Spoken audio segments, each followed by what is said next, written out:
Okay, hello everybody. We should be live. I don't know if anyone is already watching, but here we go. Let's continue. Power of the Jedi or Power of the Force? Power of the Force. No, that's what this is called. It is called a Jedi Talma or whatever in the original. No. So I guess Well, it's maybe. Power of the Jedi, and this is just wrong. It doesn't matter. So since you just read the first 5 chapters today in preparation, please do a little recap of the story. And let's remember, in case anybody is on here like brand new, Power of the Jedi is the Hungarian fake sequel to Timothy Zahn's Heir to the Empire, before Dark Force Rising came out. Yeah. So So they tried following the storylines set up at the end of Heir to the Empire. and they came up with this sort of. This is like the length of a Brian Daly novel, isn't it? Pretty much. Yeah, wait, yeah, this PDF is 108 pages. It's very short. Yeah. And this is their attempt at a fake sequel before Dark Force Rising was published.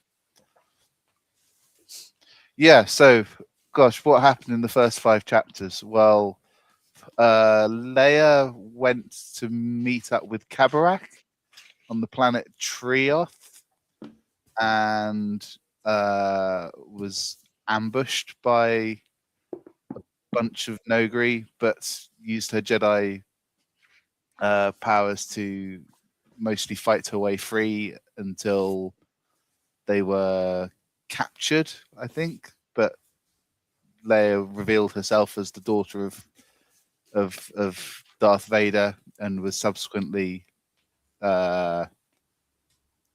given veneration by all the Nogri who are there, and was invited to the planet Zartoon, which is I guess this book's version of the planet Combe, or however you'd call the Nogri homeworld. It's the Nogri homeworld, which is basically a rocky hellscape. And then Leia, Leia rather surprisingly doesn't go on the diplomatic mission to Zartoon or whatever it's called. She goes back to Coruscant because she has to scare Borsk failure away or something, and then instead what happens is Luke and Han are the diplomatic mission that go to naturally, especially Han being a diplomat, such a diplomat. As we saw in Jedi Search, for example. Yes. They go to the Nogri homeworld, where their amazing diplomatic skills are able to broker the Nogri to join the New Republic with basically no difficulty whatsoever. But before that, they are captured by an Imperial vessel that's waiting outside the planet that tractor beams the Millennium Falcon on board. And who else is there but Borsk Failure, who is now inexplicably the commander of an Imperial vessel. They board the Millennium Falcon and try and kill Luke, but Luke destroys all the soldiers and eventually gets captured by Borsk Failure after he kills everyone else on board. But then he kills Failure, and that was before they go to the Nogri homeworld. And I think that's more or less where we are. There's some stuff with Pelion and Thrawn that uses a Thrawn point of view, which is very strange because obviously we don't get his point of view as a matter of principle at all in the Zahn novels. Everything's through Pelion's point of view, but we get a rather boring Thrawn point of view across the chapter 2 and chapter 5, and we also get a bit of Pelion and a bit of Rook, and that's pretty much where we are now, I think. I mean, we get Thrawn admiring his own blue skin. Oh yes, which is pretty amazing. And I have to look this up. Papa Wedge in the comments thankfully put timestamps, because that is one of the greatest Thrawn quotes of all time, I would say.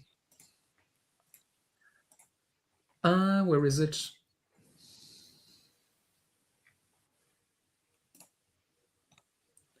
There it is. Logical thinking answers all questions, Thrawn said approvingly. Very good stuff. there you go. He is a genius after all. Oh yeah, absolutely. What else happened in the first 5 chapters we should recap? The Force powers. You already mentioned Leia fighting off some Nogri. I think it was during that scene. She's basically using the Force to teleport. Yes, she's got a power that allows her to go invisible and rematerialize in front of the Nogri. Yes, which is amazing for a not even full-fledged Jedi at this point. Luke must be a very good teacher. Yeah, and she's batting away blaster bolts as well, which we see in Heir to the Empire she struggles with, because there's that training bit where she gets zapped by the training remote.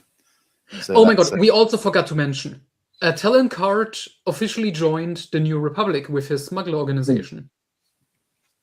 Yes. He just walked into a boardroom meeting with all the New Republic higher-ups, and he's like, I want to join you. And they were like, okay. And that was the scene. There's a lot of that just being and Akbar is there. Yes, Akbar's fine. Well, he's a little bit sweaty. Yes, that's also something we have to address. The book puts Boss Failure as a villain who has already splintered from the Republic. Even though the last book ended with Akbar in jail and Borsk just still being with the Republic, if I remember correctly. But this one, apparently there was a little time skip, and that just happened off screen. And Akbar apparently was already cleared, and they all already know, oh, it was Borsk. Yeah, so Borsk is on the run, and then he captures a Corvette, and this is considered to be a big deal, even though an Imperial Corvette or a Rebel Corvette is a pretty small capital ship in reality. Yeah, but he's now the greatest threat. Well, not anymore, because we are in this PDF, 28 pages, 29 with the beginning of chapter 6. Borsk is already dead. Luke has brutally murdered him with the Force. This is like a wet dream for Expanded Universe readers. Yeah. He goes out like a punk. Yep. I mean, he was trying to found the true Republic, as he called it, which is a great faction name. I think also we should make this, all of this should be added to Wikipedia, in my opinion.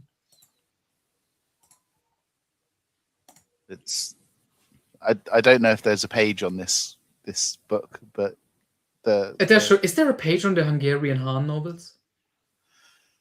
I don't know. It might not be, because it's not legitimate. Yeah, it's unofficial, but I mean there's something there that should be talked about. I mean, the German Jedipedia has a full-on article about all the Hungarian stuff, and it's excellent and really detailed. Yeah, I'm looking now. I don't think there's a Wikipedia page. Damn. There should be. There really should be. Okay, so with all of that out of the way, that was all just the preamble. That's what happened so far in the first 30-ish pages. Yeah. Basically, all the plot. Great pace. Yes. All of the plot threads from Heir to the Empire, all the setup is already paid off. Yeah. So where do we go from here? And the answer, I guess, is we're gonna jump into a Mara Jade chapter. Mm. What was she up to in the earlier chapters? She was still with Card, right? And also came to Coruscant. She gives a speech, doesn't she? She does that right now, apparently. Shall I read? Do you want me to read chapter 6? Should we go alternating chapters? Sure. Let's do it that way. Okay. So this is chapter 6. Mara Jade finished her speech, but didn't sit down right away. She gave a polite bow, acknowledging the applause that followed. It was clear that her proposal wasn't only logical and concise, but also refreshingly innovative. The restructuring she suggested for the Republic's economy would undoubtedly enhance trade flow, potentially revolutionizing the Republic's systems. It seemed almost... I like that Mara is an economic expert now. She's an economic genius. That was, I mean, she wouldn't be the head of Card's organization if she wasn't an economic genius. True. It seemed almost unbelievable that after only a few days of being here, Mara Jade had such a deep understanding of the Republic's situation. Of course, everyone was equally surprised at how much this former smuggler's second in command knew about political and economic matters. The council members wholeheartedly agreed with her suggestions, unanimously passing the legislative amendment.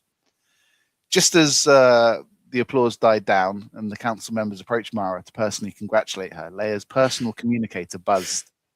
Apologies for the interruption, the comm officer said, but there's an urgent holographic message from the Millennium Falcon. Patch it through immediately, Leia ordered, swallowing hard as a wave of anxiety swept over her. She felt a sudden flutter in her belly, as if the twins could sense her nerves, but she calmed slightly when Han's smiling face appeared in the middle of the room. Greetings, everyone, Han said cheerfully. We're on the Falcon, just about to leave Zartoon. Sorry I couldn't check in earlier, but trust me, it wasn't my fault. The past few days have been eventful.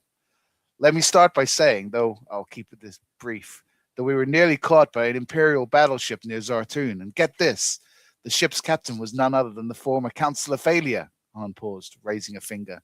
But don't panic, we survived. And Luke Skywalker, don't ask me how, managed to destroy Phalia. I like that it says destroy. Yeah. Instead of kill. He raised his hand again. I know you probably want to cheer right now, but hold on a bit longer, there's more. We were warmly received on Zartoon, though we were shocked by what's happening there. It's heartbreaking, but I'll explain in person. The important thing is the cooperation agreement has been signed. The Nogri mercenaries could start fighting on our side as early as tomorrow. We'll need to discuss the details. I suggest Lando Calrissian lead the team of experts to assess the situation. His expertise in diplomacy will be crucial. So we got yet another diplomatic expert. That is amazing. Yeah. Han and Lando are diplomatic experts, and Mara is an economic expert. Yeah, I suggest we send Lando because he's also a movie character. Yes. I like how there's an entire recap of just the previous chapter. They could this reminds me of Kevin Anderson's Hunters of Dune, where every chapter it begins with a recap of the previous chapter, so he can stretch the runtime. Yeah. Han's expression softened with a warm smile. Well, one more thing. We'll be staying out here for a few more days. Luke and I have decided to check out Jomark. They say it's uninhabited, but, well, we didn't know the Nogri existed until recently either. I'll keep you posted. Take care, everyone. The transmission ended. I like how they're going. This is the reason they're going to Jomark, is just they decided to check it out. It's not. I don't remember Heir to the Empire. Was that already set up that was going to be the plan with spreading the rumors about Sebayov being on Jomark? Yes, but there's no indication that this is what they're doing. They're just kind of going to an uninhabited planet called Jomark. Okay. The council room erupted into joyful celebration. Those men are the galaxy's own devils, Mon Mothma mused, shaking her head. They're better than any smugglers I've ever known, added Talon Card with a click of his tongue. So, failure's finished, Akbar said with a satisfied sigh. I had a feeling he wasn't turning against the Empire, but against us. Yeah, thank you, Akbar. That much wasn't obvious before, yeah. Failure was only ever after power, like so many others of his kind, Card remarked. But he I had like the power casual racism. like That like the others of his kind. yeah, that's a common theme in this book so far, as Papa Wedge also pointed out in his analysis, if you want to call it that. Well, it's quite faithful to Zahn, because Zahn likes having species be racist towards each other. Yeah, but I mean, this is Card, so he's a human. Yeah. But yeah. But he had power here, Leia interjected. Everyone respected him. They listened to him. There are some who only find happiness when everyone bows to them, Mara Jade said quietly, exchanging a knowing glance with Leia. You bitch princess, is what she's saying. Mm-hmm. Akbar raised a hand to call for order. Please, everyone, take your seats for a few more minutes. We need to discuss the next steps. The council members obediently sat down. I can't imagine where we'd be without Han and Luke Skywalker, Akbar began, emotion filling his voice. I know Leia's heart is often heavy with worry over their recklessness, but from the Republic's perspective, we can only be grateful for their boldness. He blinked, visibly moved, before continuing. I want the good news spread across the galaxy today. I'm referring, of course, to the news about failure. The rest remains our secret for now. I can hardly believe it. With the Nogri on our side, we finally have a real chance at victory. What could stand in the way of the Galactic Republic now? Why does this speech sound so villainous? The Nogri are super important, aren't they? They're the galaxy's best mercenaries. They were trained by Vader, as we learned earlier. But it's all sounds so villainous. He wants to spread the good news that failure has been murdered. Yeah. And, what could stand in our way now? It sounds so evil. He looked around the room. Now we need to reach out to Lando Calrissian. I agree with Captain Solo. Lando is the right person for the job. I assume you all agree, but let's make it official with a vote. Before he could even finish the usual voting question, every hand in the room shot up. It seems our two delegates' reputation has soared to the stars, Akbar said with a smile. Lando Calrissian will be invaluable in advising the team of experts for the restructuring efforts. We all know the incredible defense system he built in Cloud City. Incredible. What was you mean his little phone where he called over the speakers? Where he told everyone to get out. Yeah, everyone don't panic, but get the fuck out, the Empire is here. What a great defense system. Gosh. This reminds me of Jedi Prince. Yeah. Already. I'll get in touch with him right away, Leia said, rising from her seat. I'll leave the task of assembling the expert team to all of you.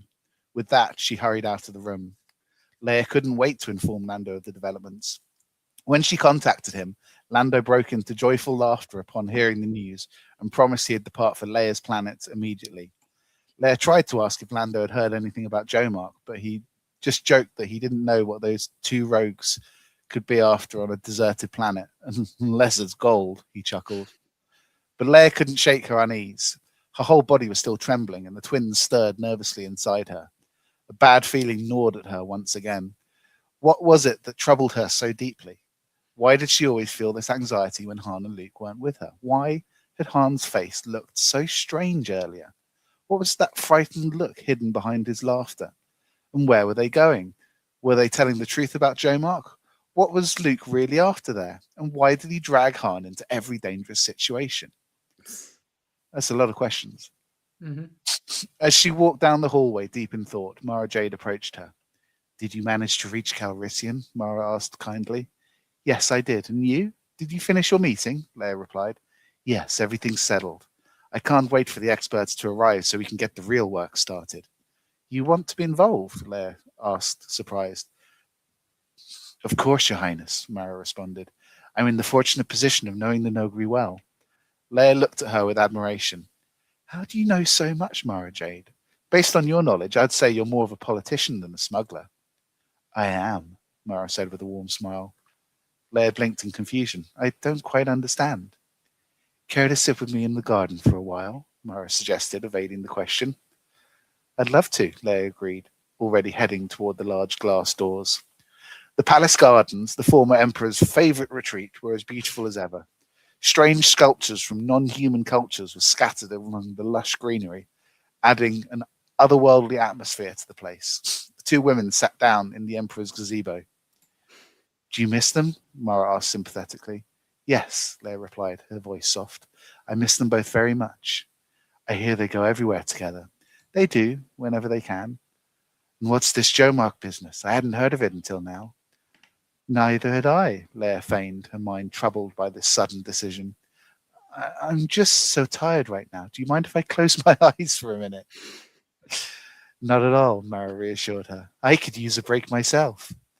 Leia began her Jedi relaxation techniques. Slowly, she felt her tension easing.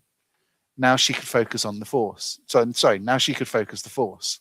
Gradually, she gathered it within herself until she felt strong enough to reach out to Luke. Where are you? Why did you have to go there? Is everything okay with the Millennium Falcon? She asked in her thoughts. For a moment, she trembled. She could feel she had made contact with Luke through the Force. He seemed calm, even serene. Instantly, Leia's heart felt lighter. Take care of him and yourself too, she sent through the Force before letting herself relax completely. When she opened her eyes, she saw Mara leaning over her, looking concerned. What happened? Mara asked. Your face had looked so strange. I thought you had fainted. Oh, nothing, Leia smiled, grateful for Mara's concern. Don't lie to me, Mara insisted. You look just like Luke did back on our pirate planet. That's great. I'm gonna bet money the author forgot what the planet was called. Maybe, Leia laughed. Then suddenly she asked, what do you think of Luke? He's a great guy, right? No, Mara shook her head. I don't believe you. You must like him at least a little. He's so masculine. And trust me, he's wonderfully gentle. Yeah, she would know. Holy shit. That's not what I've seen. Ah, Leia exclaimed, tacking her head. You're upset because he didn't show any interest in you. Don't take it to heart. You never know what he's thinking. He can be stone-faced on the outside, but who knows what storm is raging inside. Are there two Luke Skywalkers? Mara asked, deftly changing the subject. Maybe you're a secret Jedi yourself. Oh, is this accidentally foreshadowing Luke? I'm not a Jedi, Leia shook her head, but my brother is teaching me some Jedi techniques and how to use the Force, of course. Now I understand, Mara smiled mysteriously. So how are they? Everything all right? Leia laughed shyly. You guessed everything. Yes, I felt that everything is fine. And how sure are you that your feelings are accurate? Mostly sure. Did you sense the thing with failure, for instance? I don't know, not specifically, but I was very uneasy. But there have been times when you've been able to connect with Luke directly. Yes, Leia nodded, thoughtful. I wonder how far someone can go in Jedi training if they're not a Jedi themselves, Mara mused. I wonder that too, Leia chuckled, then asked, Tell me, Mara, how do you know so much about politics and economics? And what did you mean when you said you're both a politician and a pirate? It's a simple story, Mara explained. Before I became a pirate, I worked for the old Empire. In a pretty responsible position, actually. But that was a long time ago. Eventually, I realized I was on the wrong side. But I wasn't brave enough to come straight to your side. The piracy thing was more of a detour, but it was good practical training. Leia's eyes lit up. So that's why you know the Nogri so well. And if my instincts are right, you know even more important things. Mara just shrugged. You know how the Imperial system was. It was all about secrecy. There wasn't much access to insider information. What I know, I learned as a pirate. We go everywhere, and news has no planetary boundaries. Mara Jade, I can't tell you how glad I am that you're here, Leia exclaimed. We desperately need sharp minds like yours, especially with your kind of experience. Yes, I hope you find me useful. You have to understand the Nogri are no use to you until you re-educate them. Re-educate? Adults? Leia scoffed. I don't believe in that. Well then, you'll have to control them the same way every master has since your father. But you have Luke Skywalker. He'll solve that problem. With the Force. Mara, that's not how we do things, Leia objected. We don't want to control them. They need to become part of the Democratic Republic. We trust you. Luke and Han are wonderful, but I need a woman by my side who understands me and can give me advice when I need it. I think for the twins' sake, I should take on less work. If you could take some of the load off my shoulders, just say the word and I'll be there. Mara promised readily. Your only task should be to give out the orders and oversee their competition. Sorry, oversee their completion. Does Winter exist anymore? She was an heir to the Empire, right? Yes, she was there. Definitely there. Yeah, so I guess that's another thing this author forgot about. Can't those lessons wait a few months? Mara frowned, glancing at Leia's belly. Shouldn't you focus on your children for now? Think about your peace of mind. You've earned some rest. You're facing an enormous task. I know, of course, Leia nodded. But the Jedi lessons tire me out. They give me confidence. And don't forget, my twins will be Jedi too. I can't greet them unprepared. I need to learn everything I can so I can teach them when Luke isn't around. You have a lightsaber? Mara asked. Of course. Leia pulled the lightsaber from her belt. Here it is. Luke and I made it together. I've even used it in battle. It's perfect. Can I see it? Mara asked. Sure, Leia said, handing it to her. But be careful with it. Mara examined the saber with interest, turning it over in her hands. Then she ignited it, the blade springing to life with a sharp hum. Hey, be careful, Leia cried, stepping back in alarm. Mara swung the lightsaber, the blade humming as it cut through the air. Mara, they suddenly heard Card's voice calling as he approached from the direction for the statues. I've been looking for you everywhere. Come, we need to discuss the food supplies for the Outer Rim territories. I guess they don't have enough food in the Outer Rim. Mara deactivated the lightsaber and handed it back to Leia. It certainly gives you an incredible sense of security, she remarked. I feel the same way, Leia agreed. See you tomorrow, Mara said, bidding her farewell. Until then, Card added. Goodbye, Leia replied. The incident with the lightsaber had shaken her slightly, though it was probably just the memories it stirred. After they left, she waited for a while longer, then returned to her relaxation techniques.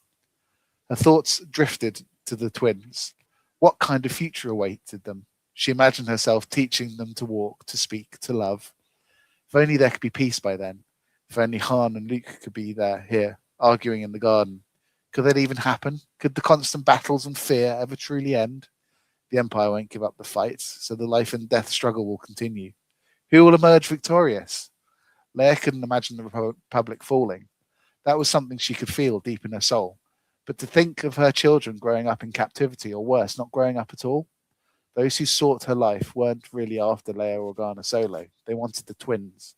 Because if the twins grew up, if all four of them stood together, no one could defeat them.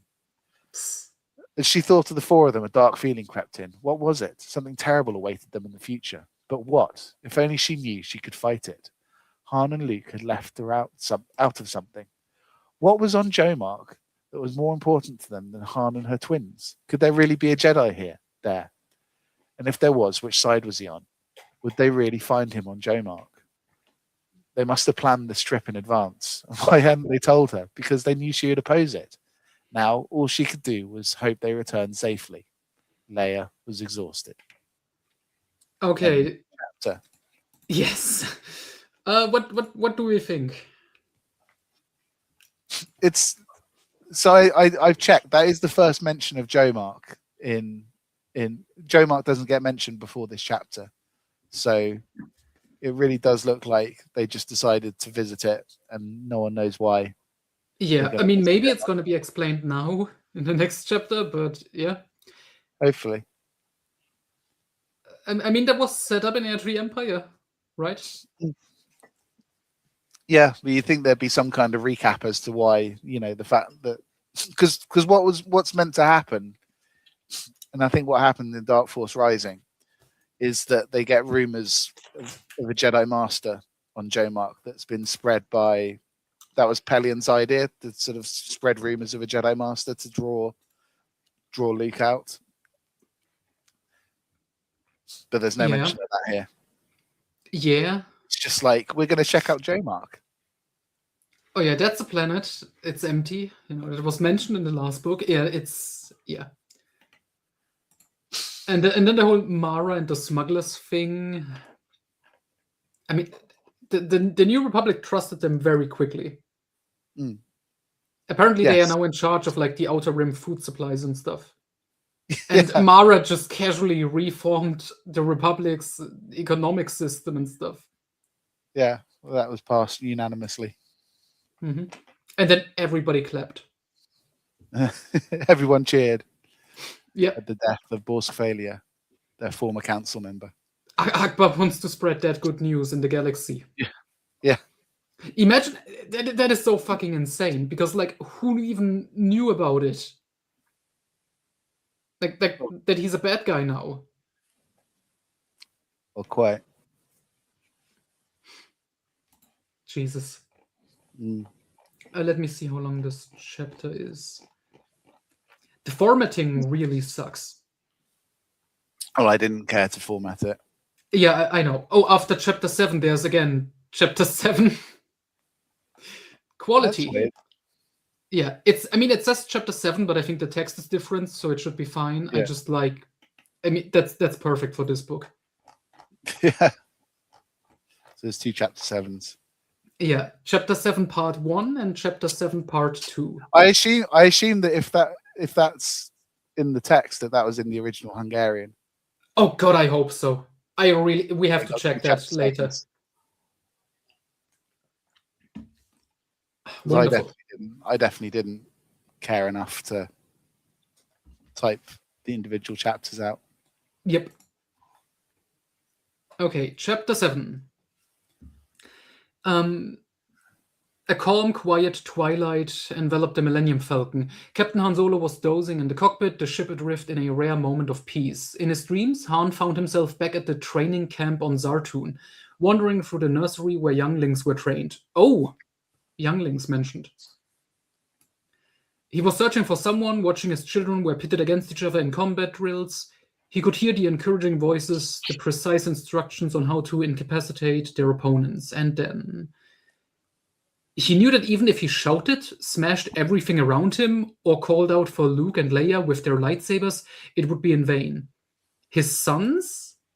He wouldn't recognize them. They had taken their faces, uninformed, and stripped of their individuality. So the twins are 2 boys. 2 boys, yeah, obviously. Chewbacca growled something reassuring to Han before turning his attention back to the controls. The burden of the ship was on his shoulders while the droids rested in the back, and Luke meditated with eyes closed, hands folded in his lap. Luke had briefly sensed Leia reaching out to him through the Force, but when he connected with her, all he felt was her calm and serenity. The same could not be said for Joe Mark. Every fiber of Luke's being told him that a Jedi awaited him there. Even from a distance, the air around the planet seemed to vibrate with energy. Whoever was calling him was no ordinary being. He knew without a doubt that he was being summoned. Now his mind could only focus on the inevitable meeting. But who could it be? As far as Luke knew, no Jedi had survived after the Clone Wars. That's a deep walk up. Yeah, deep cut here. Could one have escaped notice even from the Emperor and his father? It seemed impossible. Or had they known about this Jedi and kept it secret? Chewbacca grumbled softly to Han, alerting him that they were just 30 minutes away. Where, Zartun? Han jolted awake from his disturbing dream. No, Joe Mark, Luke responded quietly. Ah, right, Joe Mark. Han shook off the remnants of sleep, still rattled by his nightmare. Luke's obsession. It's not an obsession, Luke said firmly, his voice steady. It's certainty now. Get ready. So I guess Luke just had a feeling that he should go there. Yeah. This dialogue's amazing. Yeah, to be fair, it is translated. It may read better in the original Hungarian. Well, I doubt it. Yeah.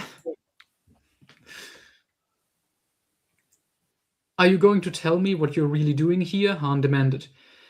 You drag me to some deserted planet and act all mysterious.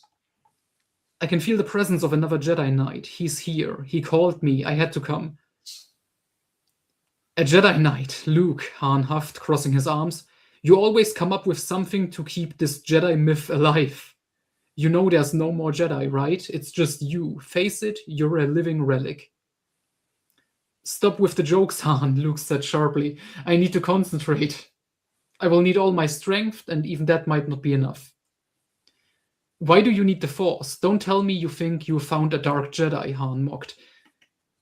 Would he know what a Dark Jedi is? I think Dark Jedi were mentioned in Heir to the Empire, because don't they go to Bafash where Dark Jedi were Oh chased yeah, during right, Clone Wars? right. We have to consider that possibility, and if he's as powerful as I think, he's much stronger than I am. So this already cuts the tension of like him thinking Sabaoth is for real. He already assumes it's probably a Dark Jedi. Okay. Yeah. Good thing it's just a dream, Han quipped with a grin, though his smile faded as his thoughts lingered on his nightmare. In my dream, I saw your nephews trapped among those death machines on Zartun. It was pretty horrible. I like that he just really does assume, oh, it's just going to be two boys. I mean, the author clearly couldn't know. No, but you could guess because Luke and Leia are brother and sister. Yeah, it's like poetry and everything. Yeah. I'm not surprised, Luke said somberly. They are always on my mind, too. It's a little bit creepy. Silence fell between them as Luke clasped his hands together, shutting his eyes again. Han glanced at him, now starting to take the situation more seriously. Something about Luke's intensity made the danger feel all too real. Chewbacca interrupted Han's thoughts as the ship exited hyperspace. They had arrived. The droids, as if awakened by a spell, shot to their feet and scurried over to Luke. Shall we begin our work, Master Luke? C-3PO asked. Yes, 3PO, Luke replied. Start scanning the surroundings. R2, take the helm and be alert for anything unusual. If you spot something, notify me immediately. R2 beeped confidently, his circuits buzzing with activity. I don't need to know everything, R2, Luke replied, sensing the droid's enthusiasm. I'm going to burst, C-3PO exclaimed. There's an immense power source, but it's concentrated in a single location. Could a single being possess this much strength? Master Luke, I hope it's a good Jedi down there, 3PO added nervously. Is there any other life on the planet? Luke asked, his face tense. Either there isn't, or this energy is drowning out everything else. I'm shutting down before it overwhelms me, 3PO whined. Han tried to hail the surface. Joe Mark, this is the Millennium Falcon, requesting landing clearance. The comms remained silent. Han tried again, but still no response. Should we land anyway? Han asked, turning to Luke. Of course, that's why we are here. Don't expect any landing guidance, Han grumbled. We are on our own. It's not the first time we have landed without help, Luke said with a shrug. If there's no control tower, there's probably no traffic either. Let's get closer and see what kind of terrain we are dealing with. Han guided the ship lower. Joe Mark came into view, a barren planet bathed in sunlight. Take us down, Luke instructed. Han lowered the ship, scanning the landscape. There's plenty of landing space. It's mostly desert. Let's find a spot that looks livable, Luke said, settling into a... What? Meditative posture, okay. All right, taking us lower. Han adjusted the controls. There's a rocky outcrop over there. Do you really want to land on that? Yes, Luke nodded, his focus unshakable. It's going to be tricky, Han muttered. Deploy the landing gear, Luke commanded, and R2 swiftly carried out the order. Distance reducers activated. Great writing in here. All right, Han confirmed, guiding the ship into its final descent. Here we go. The Falcon touched down smoothly, thanks to Han's expert piloting. The passengers disembarked, feeling the heat of the desert pressing down on them. It's twice the temperature we are used to, C-3PO noted. And the sun's already setting, Han groaned. What's it like at noon? That way, Luke pointed toward a towering rock formation. Are you sure? Han complained. You want us to climb that? Yes, Luke said firmly. Han sighed, muttering under his breath, but followed Luke. So what are we doing here, really? I don't believe in your super Jedi theory. Han, Luke said softly. Please stop joking for a while. I need to focus. My mind is already reaching out to him. Just be patient. I would appreciate if you came with me, but if not, I'll go alone. Are you coming? Of course I'm coming, Han replied, his voice tinged with frustration. And I'm sorry, I'll be quiet, but seriously, do you feel someone here, or are you just hoping? I feel him, Luke confirmed, stronger than I ever felt before. And he's waiting for us, Han asked, uneasy. Yes, he's waiting. A dark Jedi, Han pressed. He's not revealing himself yet, Luke replied cryptically. The path up the rock face was narrow, forcing Chewbacca to walk sideways, growling in frustration. Luke hushed him with a simple gesture. After an hour of climbing, Han finally reached the top and whistled in awe. Take a look at this, Han called out as the others joined him on the endless sandy plateau. This would have been a much easier place to land, Luke, Han joked. Luke scanned the landscape. In the distance, another rock peak loomed, and without a word, Luke started toward it. They trudged on, though fatigue weighed heavily on them, especially Chewbacca, who stumbled over his own legs in exhaustion. Watch your step, Chewie, Han teased. If you fall, I will have to let 3PO navigate.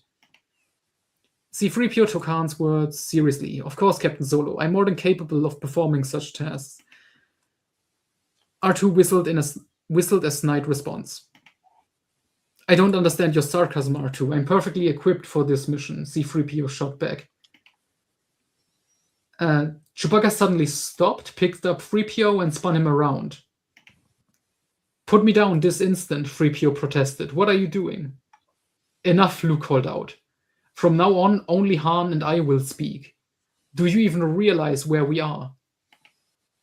We are on a strange planet with a mysterious energy source, 3PO grumbled. There's a structure nearby, a massive one.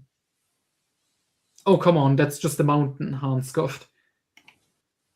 No, Captain Solo, 3PO insisted. The mountain conceals a constructed building. If 3PO says so, he's detecting something, Luke said. We'll approach that peak cautiously. Now silent, they followed Luke as he led the way toward the rocky spire, weaving through the outcroppings. They found no signs of life until Luke finally paused near a large boulder. Are you sure there's a structure here? Luke asked 3PO again. Wasn't he just like, oh, if 3PO says so, it must be so? Yes, 3PO says so. He's detecting something. It's really weird that 3PO is like the magic that has got all these sensory equipment. Because I was about to ask, like, that's not a normal thing for him, right? No, it's normally R2-D2 who has all the sensory equipment, and 3PO who is the translator. Oh, well, I guess the author wanted to make him useful. Yeah. Yes, Master Luke, the droid confirmed. It's enormous, nearly 3 times the size of a Star Destroyer. 3 times? Han repeated, incredulous. That's nearly as big as the Imperial Palace. Jesus, the palace must be big in the Hungarian continuity. Come on, Luke urged, his steps quickening. We've got a tough journey ahead. The path grew steeper, forcing them to scale rocky ledges, inching ever higher until Luke called for another stop. Did you find the fortress? Han asked from the rear of the group. Yes, Luke said quietly. And what's it like? Han demanded, impatient. Do I have to drag every word out of you? Come see for yourself, Luke replied, his voice filled with quiet anticipation. And that's when we end chapter 7 and go into chapter 7. It's a very boring chapter. Like, nothing happened. Is this the same chapter and this is just accidentally I wonder if it's a continuation of chapter 7. I think it is. How many pages? And this is a fuck up. Do you want to continue, or how are we going to do it? Yeah, I can continue. Wait, let me see. How long is it till chapter 8? Okay, it's quite long. Yeah, okay, you continue. I can't deal with that. Chapter 7, part 2. The explorers stood in silent awe, staring at the fortress nestled between the towering mountains. 3 towering spires enclosed the triangular structure, and between them, massive walls made of house-sized stones stretched out. Whoever had built this monstrous fortress clearly knew how to defend against unwelcome visitors.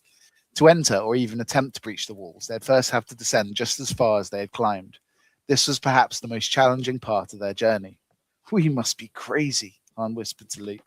"I believe you now, but don't tell me only one Jedi lives here. If he's so powerful, why wouldn't he surround himself with servants? And why in the galaxy would he need such a monstrous fortress?" "He's alone," Luke reassured. "I'm certain. I only sense his presence." They continued in silence, as if the sheer sight of the monumental fortress had stolen their words. When they reached the entrance level, they were met with another surprise. The fortress gate stood wide open. "They're expecting us," Han muttered. "No, they're expecting me," Luke replied in the same hushed tone. "Your presence disturbs him. Let's see what's inside." "We could leave the droids here," Han suggested. "And as for Chewie, my old friend, you'd be doing me a big favor if you went back to the ship." "You're right, Chewbacca. We're counting. I love how they just this is the second time they've just sort of disposed of Chewbacca in Yep. this book, as if he isn't like a really good bodyguard. Yep. Chewbacca growled something. "Hey, Chewie, that's not nice," Han scolded, shaking his head. "Does it matter if you go alone or with company?" Chewbacca grunted his agreement, then trudged back toward the rocky path. I R2 also like beat- that they. I also like that they decided on someone needs to be on the ship after they all already went there, They've all left the. Yeah. and now he has to go all the way back. It's gonna take hours. Chewbacca grunted his agreement, then trudged back toward the rocky path. R2 beat something after him, almost as if in concern. "Speak for yourself," 3PO shot back. "You'd feel sorry because you couldn't walk there. As for me, I'm glad I'm needed here. The real showdown is going to happen inside the fortress." So that's the typically brave C3PO. As we know him. Yeah. "You two at it again," Han hissed at them. "Master Luke, I can't stay behind. I must be at your side. After all, we don't even know what language this mysterious being speaks," 3PO insisted. This time, even R2 chimed in with angry beeps, signaling his agreement. "It doesn't matter," Luke raised a hand, silencing them. "You're not coming with me. The Jedi only expects me." Luke's firm tone left no room for argument, and the others reluctantly fell silent. "There's someone waiting for me a few levels up," Luke told Han. "It'd be best if you stayed down here." "We'll see," Han shrugged. Luke seemed like he wanted to say more, but he thought better of it. He stepped through the hallway and turned to the right. Han, after a moment's hesitation, went in the opposite direction. If Luke wanted to think he was alone, so be it, Han thought, but there was no way he was going to miss whatever exciting encounter awaited. The corridor Han took felt endless, and he drew his blaster as a precaution. Lightsaber or not, it's always good to have a blaster in hand, he mused. The corridor eventually opened into a vast empty chamber. Han didn't waste time exploring, but he couldn't help but marvel at the ceiling mural, a depiction of a galactic battle filled with fantastical figures that made him chuckle at the artist's wild imagination. On the right wall, he spotted a door. "I know this is crazy," he admitted to himself, feeling a twinge of guilt thinking about Leia, "but I've got to see what's in there." Stepping inside, he found another corridor stretching into the darkness. The passage seemed endless, twisting left and right with sharp turns. Jagged cracks snaked through the walls, making the journey feel even more perilous. "Leia, this is the problem," Han murmured to himself, imagining her beside him. "I always need to get to the bottom of things. That's something Luke and I share. Do we seek out danger? Maybe not, but we sure don't run from it." As Han pressed on, he wondered if Luke was already in battle somewhere up ahead. "Here I am, chasing after him, risking my neck. Would you understand that, Leia?" Luke, meanwhile, walked along a brightly lit hallway. His footsteps echoed against the stone floor. Suddenly he stopped, feeling as though all the strength had drained from his legs. The sensation lasted only a moment, but when he regained his balance, he could no longer sense the Jedi's presence. Had he taken a wrong turn? He couldn't have misjudged that much, but a growing suspicion gnawed at him. Was there a dark Jedi waiting for him on the upper levels? Outside, 3PO nervously watched the rocky path where Chewbacca had disappeared.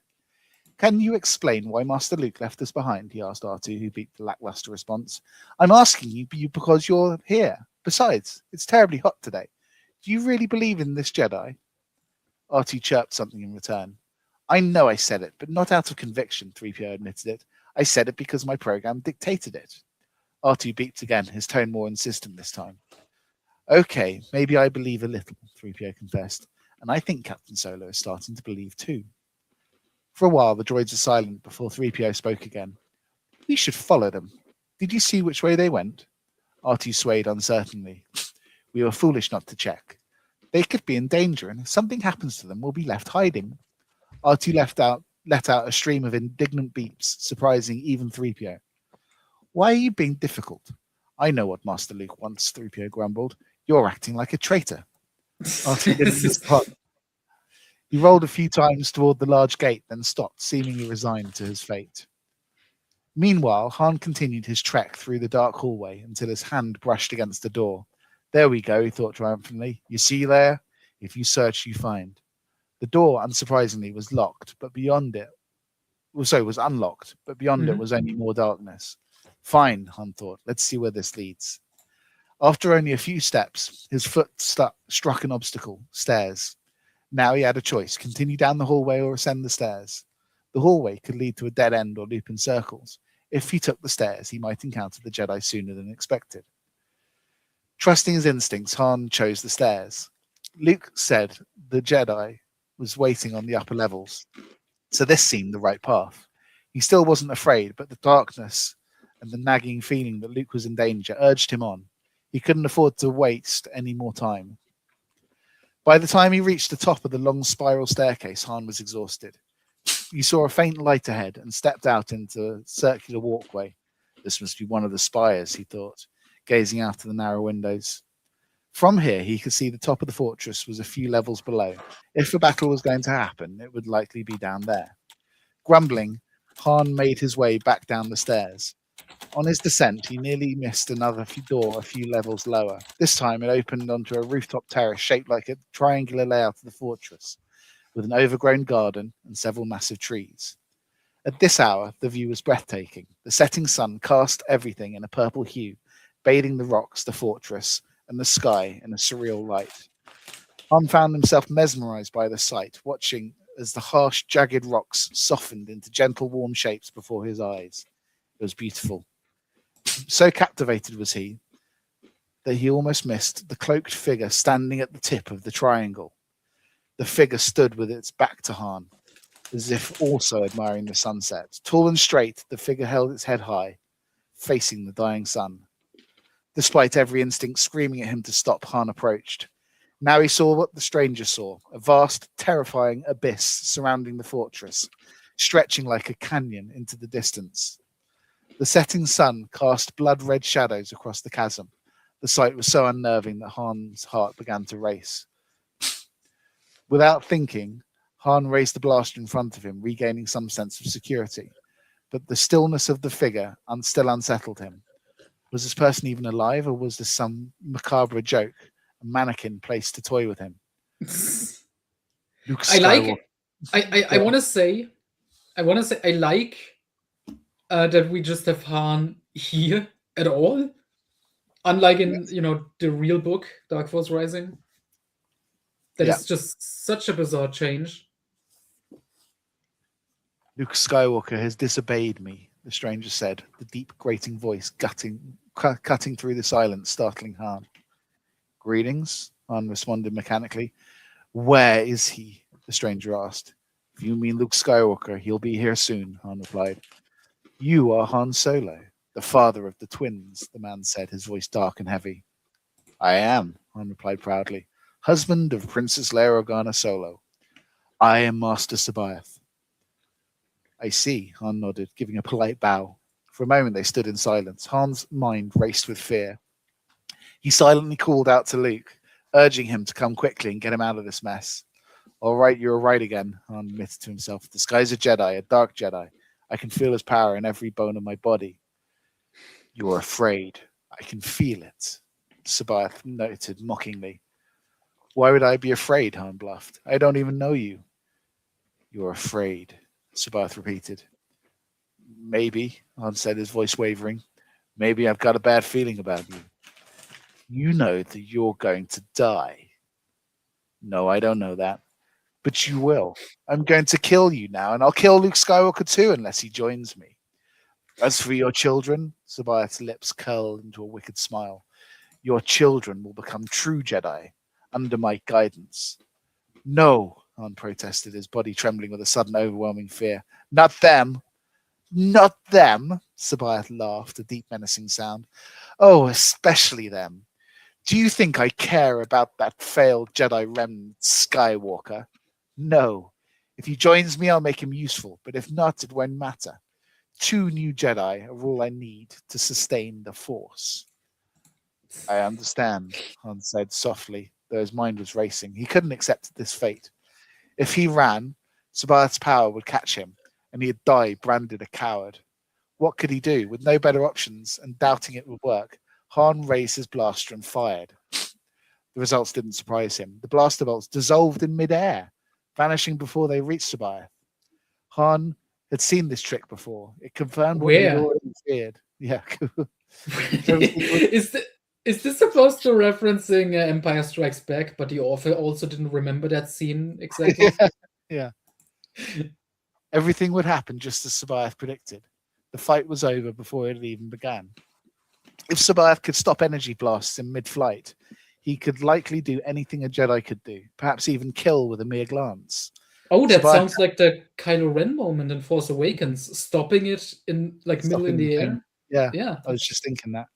Yeah, Hungarian Star Wars, they just predict everything. That's how good these writers are. Sabath turned slowly, and even in the dim light, Han could see the dark glint in his eyes. Now, Han thought, resigning himself to his fate, one last thought of Leia crossed his mind, how she had grown more and more impatient for peace in recent days. She constantly asked him what he would do when they no longer had to fight for survival every day, as if she feared he wouldn't know how to live in a time of peace. Han had joked with her. Don't worry about Luke and me, he'd said. We'll become scholars or miners. Or maybe we'll just retire and pester you all day, begging for some small task. We will retire to my dream sky house on Bespin. Yeah. Peace. If he and Luke died here, there would only be one kind of peace left for the galaxy. Thrawn's peace. A peace of terror and dictatorship. Determined to stall for as long as possible, Han decided to talk. Luke should have arrived by now. Had he gotten lost? No, not Luke. He was too drawn to this dark figure, too overwhelmed by the Force to take a wrong turn. The only explanation was a trap. Failure's brutal trap came to Han's mind. If Luke had escaped that, he'd find a way out of this too. Han had to believe that. Summoning his courage, he spoke. All right, kill me if you want, but I'd like to know what I've done to deserve it. You're in my way, the Jedi said slowly. In your way? Me? What could I possibly do to harm the greatest Jedi in the galaxy? A Jedi who could destroy any opponent with a flick of his finger. Flattery won't save you, Sabath sneered. Anyone who's lived around a Jedi knows the power of the Force, Han replied calmly. That's rich coming from you, who's never respected the Force, Sabath. How do you know that? Yeah, but no matter. Well, he's a powerful Jedi. He knows these things. Yeah, I'm not here to convince you. From what I've heard, even Luke Skywalker has given up trying to do that. What do you mean by saying I'm in your way? Han asked again. That's my business, but it should be obvious. It's much easier to raise 2 orphans as their father than it is to kidnap 2 wild children. Huh? You realize nothing. So he's going to. I'm sorry. Can we? Yeah. What is this supposed to mean? So he's going to raise them as his children. But that doesn't make. It's much easier to raise 2 orphans as their father than it is to kidnap 2 wild children. But. Huh? I don't think that line fully makes sense. I guess. Well, I kind of understand it. It's not great writing, though. I mean, I kind of get what he's trying to say, but it's really bad. You realize nothing stays secret in the galaxy, Han warned. His courage was returning.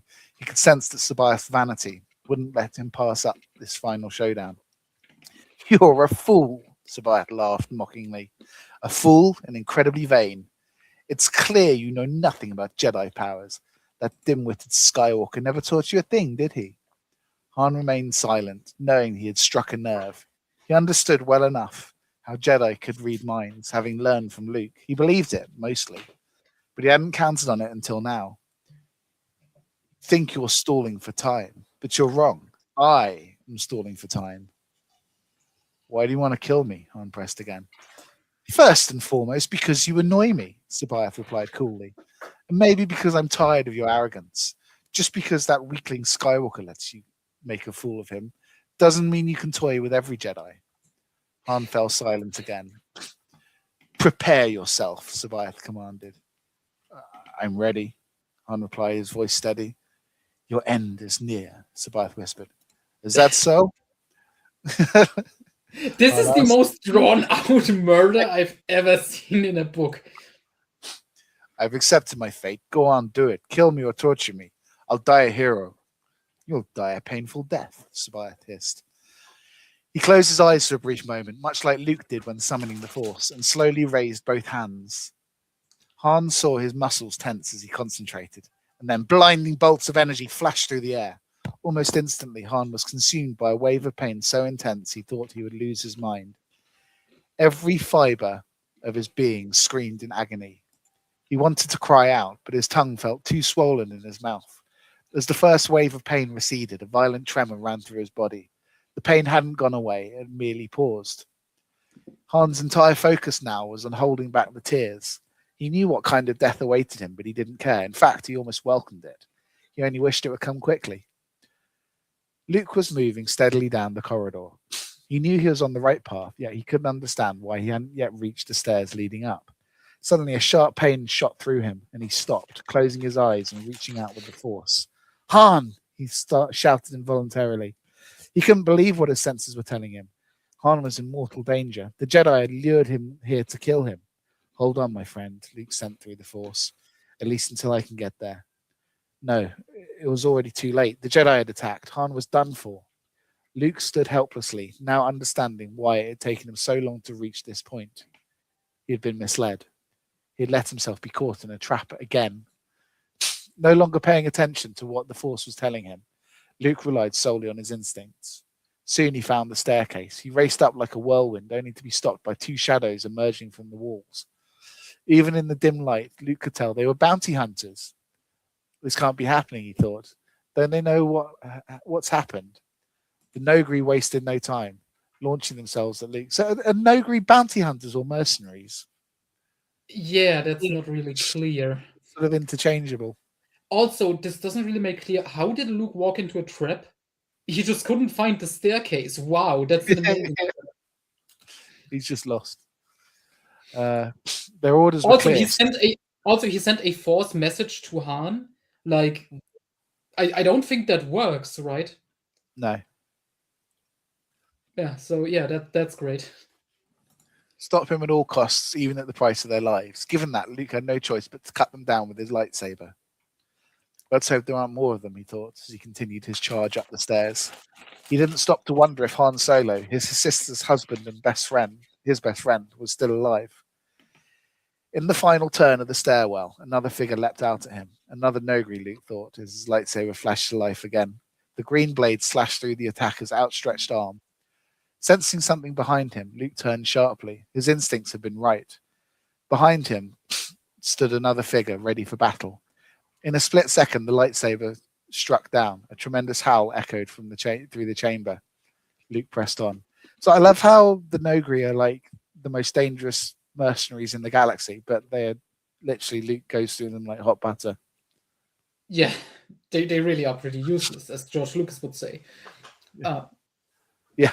But yeah, I also like how Luke just goes berserk, and it's only gonna get worse from here. Right. Luke pressed on. For the past 5 minutes, R2 had been driving 3PO mad with his restless rolling and incessant beeping. Of course, 3PO grumbled. I know they've been gone a long time. Do you think I'm not worried about them? R2 let out an angry whistle.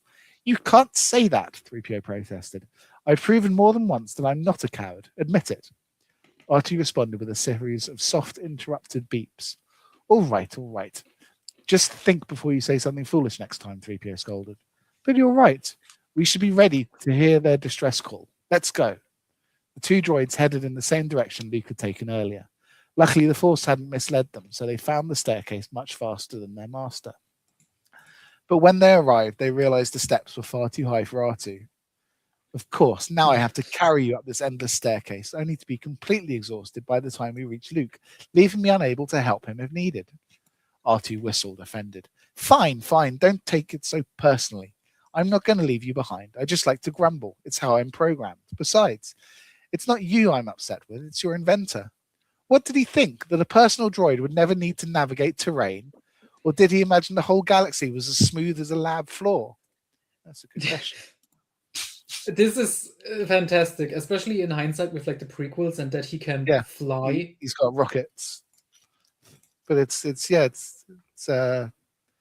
meta.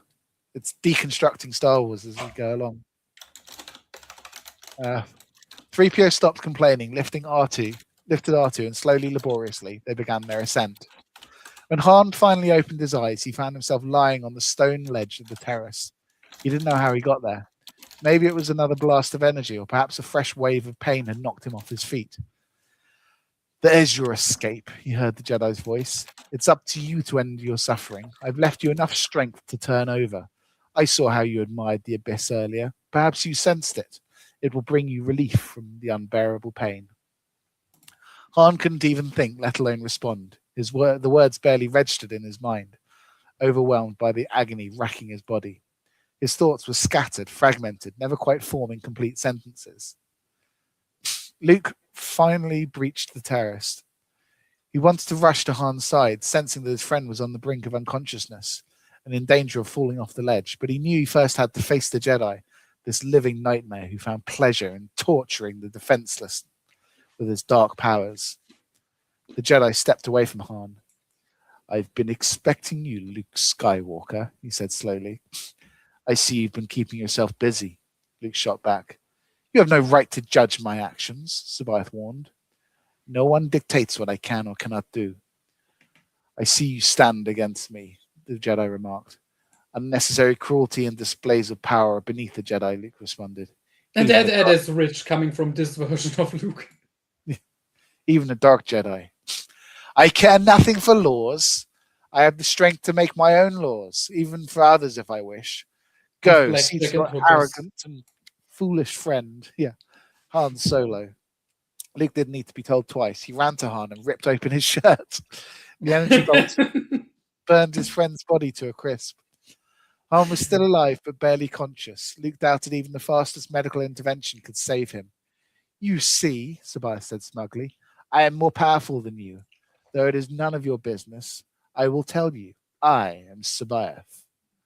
Luke felt his strength drain, so it was true. One of the greatest, he muttered without thinking. You speak well, Sabath nodded. That's who I am, and you will serve me alongside the twins.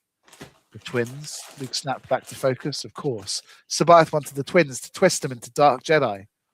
What do you say? The Jedi Master pressed. My answer is no, Luke declared. Better that way. You would only hinder my work. In time, you'd grow strong enough to challenge me. Why raise an enemy when I can nurture a friend? Luke's mind raced. He knew, after seeing what Sabath had done to Han, that his lightsaber would be of little use here. Still, something compelled him to ask. So you plan to fight for dominance already? There is no need for such drawn-out tactics between us. Leave those to the weak. Why would a fair fight be a waste of time? Luke asked. You want a fair fight with a dark Jedi? Sabath scoffed, laughing mockingly. No, you're right. Best if you just get on with it, Luke said calmly, folding his arms across his chest. Like Han before him, Luke understood that against such overwhelming power, resistance was futile. He hadn't felt this immense presence since facing the Emperor. Are you sure you won't reconsider? Sabath asked. And you? Luke replied. What makes you think you can speak to me that way? You won't settle for a simple death, I see. So be it, Sabath shouted in fury. He raised his arms. An energy bolt surged towards Luke. Though not as powerful as the ones that had struck Han, the pain was still nearly unbearable. Luke almost collapsed under the sudden onslaught. I'll teach you, the Jedi Master thought, his fury mounting. Well then, he turned to Luke, whose face was contorted in agony. One last time. Will you serve me? Will you accept me as your master? Never, Luke spat, shaking his head fiercely. As long as I live, I will remain true to the teachings of my masters. Fool, Sabaoth roared. Do you think death comes so easily? Watch this. He raised his arms again, sending even stronger energy bolts at Luke. Luke felt a great line. Bitch, watch this. It just goes harder. Yeah. Agony flooded his body. He clutched at his face as burning pain seared his eyes. He tasted something strange. Blood. My leg, his mind screamed in recognition. He lost his balance and collapsed onto his side. He felt the horrifying energy waves nearly charring his leg. Then, suddenly, the pain stopped. He didn't understand why. Time itself seemed to slow to a crawl. Luke found peace, a profound inner peace. Here, everything and everyone was connected. He could feel the particles around him, the stones, the dust seeping into his pores, the fortress, and even the energy beams coursing through his body. But now, they no longer harmed him. He was beyond harm. He had become one with it all. The force which bound all things together was within him. He had entered a new state of consciousness, one he had never experienced before. This is his unifying force moment. Yeah, he's become one with the force. Sabaoth didn't understand. His beams no longer affected Luke. In a rage, he sent even more powerful blasts, but nothing worked. Luke remained untouched. Horrified, Sabaoth realized the energy was rebounding back toward him. It seared through his hands, burning them terribly. He could no longer control the energy he had unleashed. The more he fought to stop it, the stronger it became, until it turned entirely against him. The energy slowly wrapped around his entire body. It burned, it blazed, and all of it was from his own power. A terrible light sliced through the night, Sabaoth's flaming figure. The scream was bone-chilling. 3PO was just approaching the last few meters when the death wail echoed through the air. R2 began whistling frantically. I know that wasn't Master Luke's voice, 3PO replied nervously, but we must hurry. It's far too quiet. Suspiciously quiet. At last, they reached the terrace. 3PO set R2 down and rushed to Luke. He's still alive, 3PO sighed in relief as R2 beeped urgently. Yes, we must call for help right away, 3PO responded, sending distress signals to the Millennium Falcon. R2 rolled over to Han, trying to rouse him. His small chirps relayed updates to 3PO as he scanned the scene. Good, 3PO muttered. The most important thing is that they're alive. And suddenly he noticed the smouldering ashes near the wall. He bent down, sniffed the air. I love that 3PO can sniff the air. And activated his specialized sensors to examine the remains. Human remains. You can smell it. But then why do you need the sensors if you can smell it anyway? But what caused him to burn like that? There must have been a ferocious battle here. This wasn't just anyone. Even in the old Jedi Order, few could unleash energy beams from within. Energy beams. R2 let out an excited series of whistles. I believe it, 3PO nodded. It's the only explanation. But where is Chewbacca? The two droids hurriedly darted between the unconscious men, but no matter how hard they tried, they were helpless. The medkit, of course, was still aboard the Falcon. Master Luke, 3PO pleaded, please try to open your eyes. When Chewbacca arrives, we must leave immediately. My sensors are picking up life forms on this planet, and they're very close. Based on my experience, they're not allies of the Republic. Oh, so suddenly he can tell there's life on the planet. Well, I guess the interference was Sabaoth. And now he's dead. But I don't know how he can tell that they're not allies of the Republic. I still don't understand why 3PO can detect any of this at all. Yeah. RT's just there to beep and whistle. Yeah, he's the comedic relief here. Luke heard every word, but he wasn't fully conscious yet. Something inside him told him that it was only his willpower keeping him from complete collapse. He wasn't even sure if he had truly seen Sabaoth's downfall, or if he had merely sensed it. No, he must have seen it. He could still picture the he could still picture the figure burning and swaying like a torch. He would never forget it, nor how it happened. From now on, if he survived, and he knew he would, all paths would be open to him. Unless, of course, he encountered another Luke Skywalker. He no longer believed he was the last Jedi. Just as Sabaoth reappeared, others long thought dead could resurface. I like that this is the second mention of a second Luke Skywalker. This author, he could already tell where Zahn was going. Yes. That's fantastic. Oh no, Luke groaned in despair. He sensed it, the approaching strangers climbing the steps. Thrawns, stormtroopers. And still no sign of Chewbacca. But wait, there he was. In that very moment, the Falcon's familiar silhouette emerged from the depths of the canyon. Master Luke, stormtroopers, 3PO exclaimed in his mechanical voice. Then, just a second later, Chewbacca is here. He's arrived, Master Luke. Chewbacca immediately opened fire on the white-armored figures below. R2 and 3PO watched silently as he cleared the area from the Falcon's guns. For a brief moment, everything fell silent. We have to leave now, Luke whispered, his voice barely audible. More troops are coming from below. Oh, Master Luke, 3PO rejoiced. Please lean on me. We must reach the ship as quickly as possible. R2 beeped urgently, signaling something. Han, Luke ordered 3PO. Yes, Master, Luke nodded and grabbed Luke around the waist, helping him to the unconscious Han. With superhuman effort, they dragged Han toward the Falcon, where Chewbacca was waiting to help. As soon as they got Han aboard, Luke collapsed. Now it was Luke's turn. The three of them carefully lifted him into the ship. Just as they managed to get the two men inside, the terrace door burst open and stormtroopers flooded in, their blasters raised. Chewbacca swiftly pulled both droids into the ship, set the controls to autopilot, and rushed to man the weapons alongside R2 and 3PO for one final stand. The door of the Millennium Falcon slowly sealed shut. As the ship lifted off from Jomark, it unleashed deadly laser fire, making its escape from the planet. Oof. Ooh, we did it. Chapter 7, Part 2. So that was it for Sabayath. All that build up in the first book. Yeah. And the Snoke moment. So Failure is already murdered by Luke. Sabayoth has been murdered by Luke. Mm. And I'm not gonna spoil, but there's stuff gonna happen in a bit as well. It's fascinating, right? It's certainly something. I wonder what there is left to tell a story about now, because they've got rid of Failure and they got rid of Sabayoth, which are two of the three antagonists in this trilogy. Well, 4 if we count Mara, but don't worry. Also, there is no Katana fleet in this book at all as well, so that's interesting. You just got to wonder where it's going to go now. Yeah. And Luke just had his unifying force moment where he became the force itself. So that's great stuff. Yeah. Oh my god, thank god I'm going to read this. It's another Thrawn chapter. Let me see how long is this. 1, 2. Yeah, it's a little bit. Yeah, okay, that's 6 nice. pages. Nice.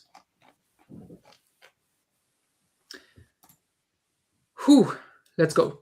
Chapter 8. A calm silence filled the Imperial cruiser. In the faint glowing light, Grand Admiral Thrawn stood alone at the command console. He was back to his usual self, stern, unbeatable. Thrawn knew the Nogri would be easy to crush, as he was intimately familiar with the weaknesses in their combat training. The key was not underestimating them. He needed to deploy strong, battle-tested units against them, and he hoped Pelion understood this too, not wasting inexperienced or reserve forces for the task. Overall, Thrawn was satisfied with the current situation. Why shouldn't he be? Failure's betrayal of the New Republic had only strengthened their cause. Thrawn could even anticipate more defections to their side, especially if word of Failure's supposed victories spread. Does he know Failure's dead? No. And what supposed victories? Did Failure do anything in the meantime? Well, he stole a Corvette. Yeah, very evil. That's about it. Marlowe entered the room. Permission to report, sir? He asked. Go ahead. Admiral, a smuggler's ship is requesting urgent docking clearance. The passenger insists on speaking with you directly. Grant permission immediately, Thrawn ordered. So I think that was in an earlier chapter. There was a smuggler's ship arriving, and Thrawn was going to talk there. Hello. Finally, someone watching. But I think that was left open as like an intentional mystery, like, oh, who is it? Oh, and we're going to get an answer right now. Marlowe disappeared. Thrawn resumed pacing slowly back and forth. No more future planning was needed. He knew that the arrival of this smuggler's ship meant significant developments had occurred among the rebels. A slender, red-haired woman appeared at the entrance. Greetings, Thrawn said formally. Mara Jade reporting in, the slim woman replied, snapping a sharp salute. No need for such formality, Thrawn waved it off. Please allow me to express my respect in this way, Admiral, Mara Jade responded coolly. I assume you have serious reasons for coming here, Thrawn said expectantly. Please come in and sit down. I bring news, Mara stated. I trust you weren't followed. No, sir, I made sure of that. Good, then let's proceed to the news. I hope it's favorable. Unfortunately, it's not, sir. Failure is dead. No one from the crew of the ship that played into his hands survived. How did this happen? Failure had our new device in his possession. Did he not use it? So they did supply Failure with shit? Yeah, I guess. I think they just talked about it in an earlier chapter, but I guess that happened off screen. It's unclear, sir. The containment unit was intact when the rebels arrived, but no one was inside it. Failure, however, was lying dead in front of it. Not far from him, his last bodyguard was also dead. Judging by their expressions, it wasn't an easy death. The bodyguard shot himself, and Failure appeared to have suffocated. Oh yeah, I forgot about that. Luke made that guy shoot himself. He made a guy commit suicide with the Force. This is the Luke we're dealing with. Yep. And don't forget, just the chapter earlier, he told Sabayoff, I'm not gonna betray my master's teachings and stuff. The cause of suffocation is unknown. Luke Skywalker. He must die before he becomes even stronger, Thrawn declared, a cold light flickering in his eyes. He's already too strong, Mara Jade nodded. Don't worry, Mara, Thrawn said confidently, glancing at her with pride. Even if we haven't succeeded yet, we will capture him today. The great confrontation has already begun. Sabayoff must win, Mara added. He's much more powerful. One way or another, today will bring a resolution to the Luke Skywalker issue. Do you truly believe, Admiral, that Skywalker will serve under the Jedi Master? Mara asked skeptically. No, Thrawn shook his head. I believe in his death, nothing else. One Jedi, this Sabayoff, is already enough trouble. Despite his age, his power is immeasurable. He can command entire legions with his will. But Luke Skywalker is finished, Mara said, a hint of relief finally easing the tension on her face. I will call Pelion and we'll discuss our next steps. I'd like him present when you report on your work among the New Republic, Thrawn said, pressing Pelion's code on his personal communicator. Interesting, Thrawn muttered, when the line was busy. I thought he was... It's engaged. I like the idea of imagining like Zan's Thrawn's just he's trying to call Pelion and the line is he's on the phone and it's just Jesus. Pelion, probably one of his many ladies, you know. Yes, he does have a girl in every port. I like his next sentence is supporting that. I thought he was resting. Who could he be talking to at such an unusual hour? Thrawn moved to the console and called Pelion's quarters. Pelion responded immediately. Oh, he called the landline. Yes, sir, Pelion here. Report to the command room at once. I was just on my way, Admiral, Pelion's tired voice answered. I'll be waiting, Thrawn ended the conversation. Is there a problem, Mara asked, noticing the tension on Thrawn's face. We'll see, the Admiral replied. I don't have a good feeling. You're not thinking about Joe, Mark, are you? And you? It's impossible we made a mistake there, Mara insisted. You said it yourself that Jedi Master can command entire armies. We know Luke Skywalker isn't that powerful yet. Let's wait for Pelion. Where is he? At that moment, Pelion entered the room. "Where have you been?" Thrawn snapped, his gaze so fierce that Pelion felt his blood freeze. "I was dragged out of bed with the news, sir. I had to collect myself a bit." "Enough excuses. What's the news?" "Admiral, something terrible has happened on Jomark. Sebeyoff is dead," Pelion reported, bowing his head as if he were personally responsible for the tragedy. Thrawn stared ahead silently, processing the news. So he knows everything, Thrawn thought rationally. Is Luke Skywalker truly invincible? Perhaps he no longer needs weapons to defend himself. Mara felt nauseous. She knew that between the two of them, only one could live. She could barely contain the seething hatred that coursed through her body. Yeah. She trembled so violently with suppressed rage that even Thrawn noticed. What does it... Why? Like, even Thrawn noticed. Thrawn is the first one to notice such stuff. Yeah.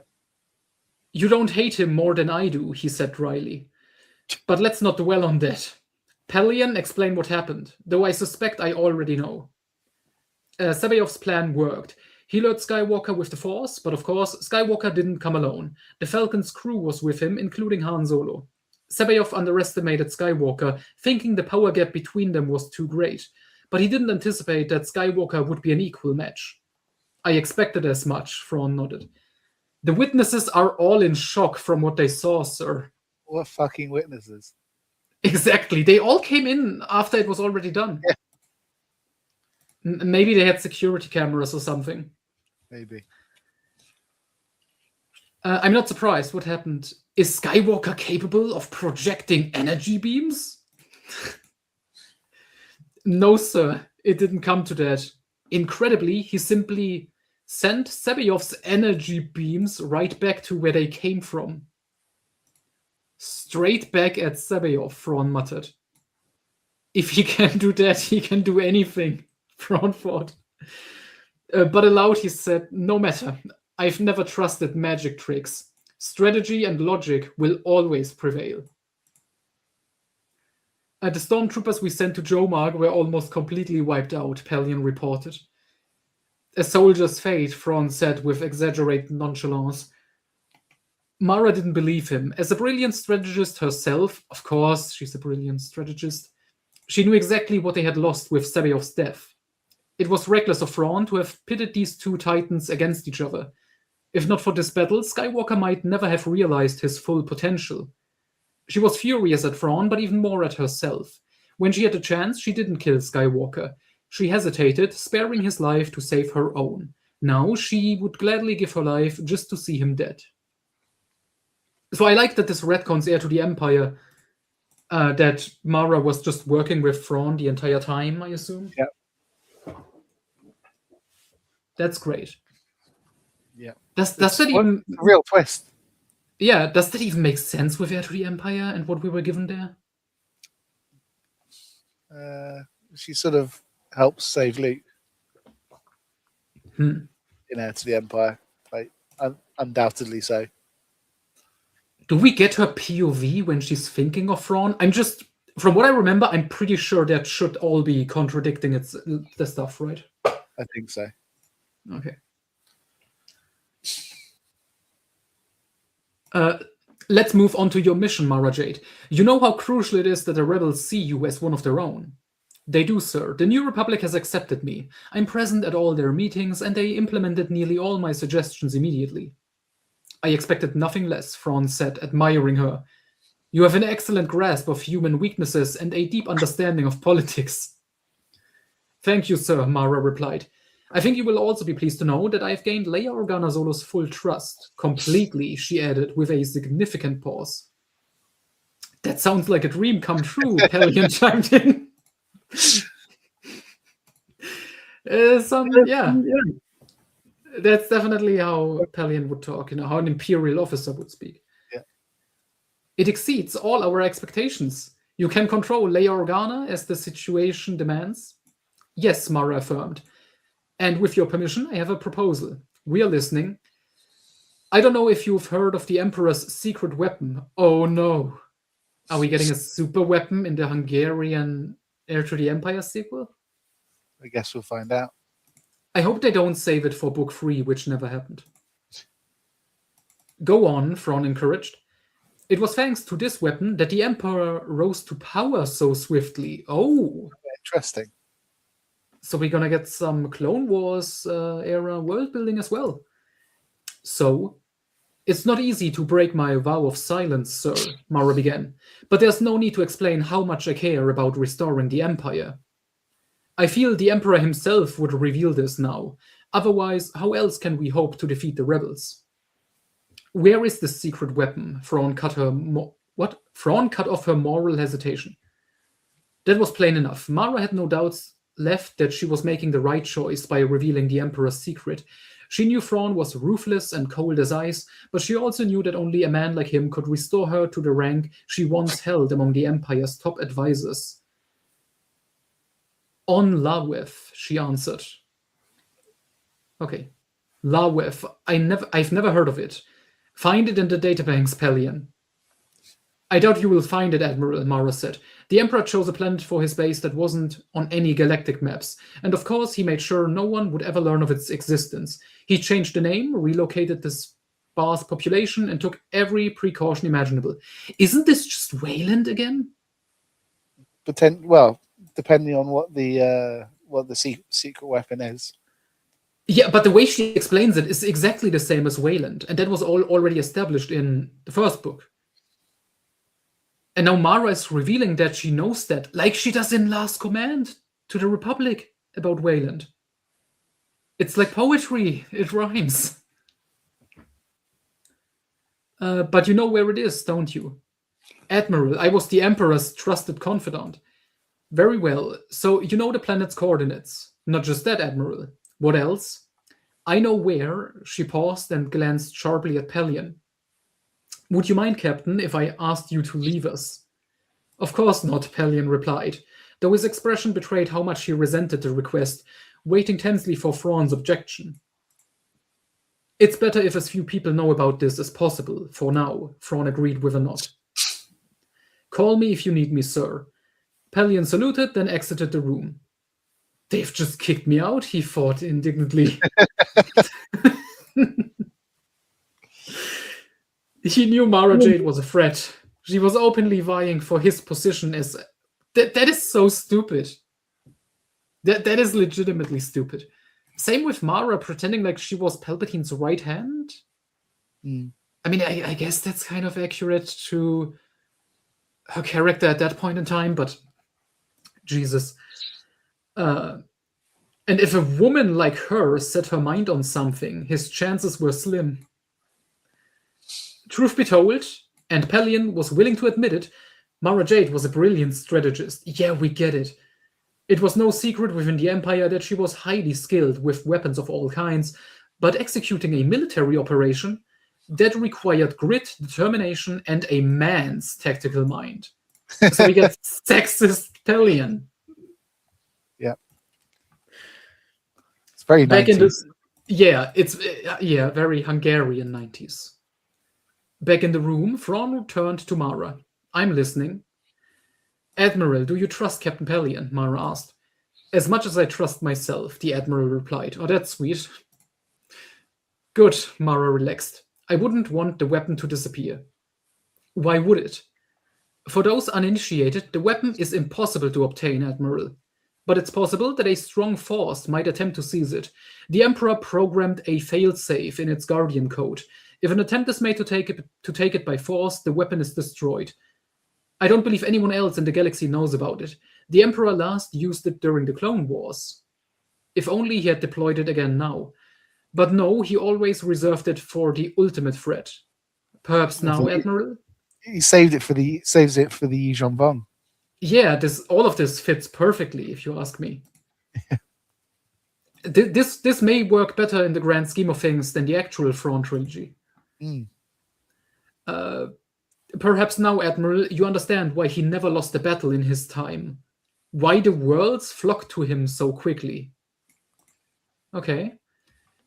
Indeed, Thrawn mused.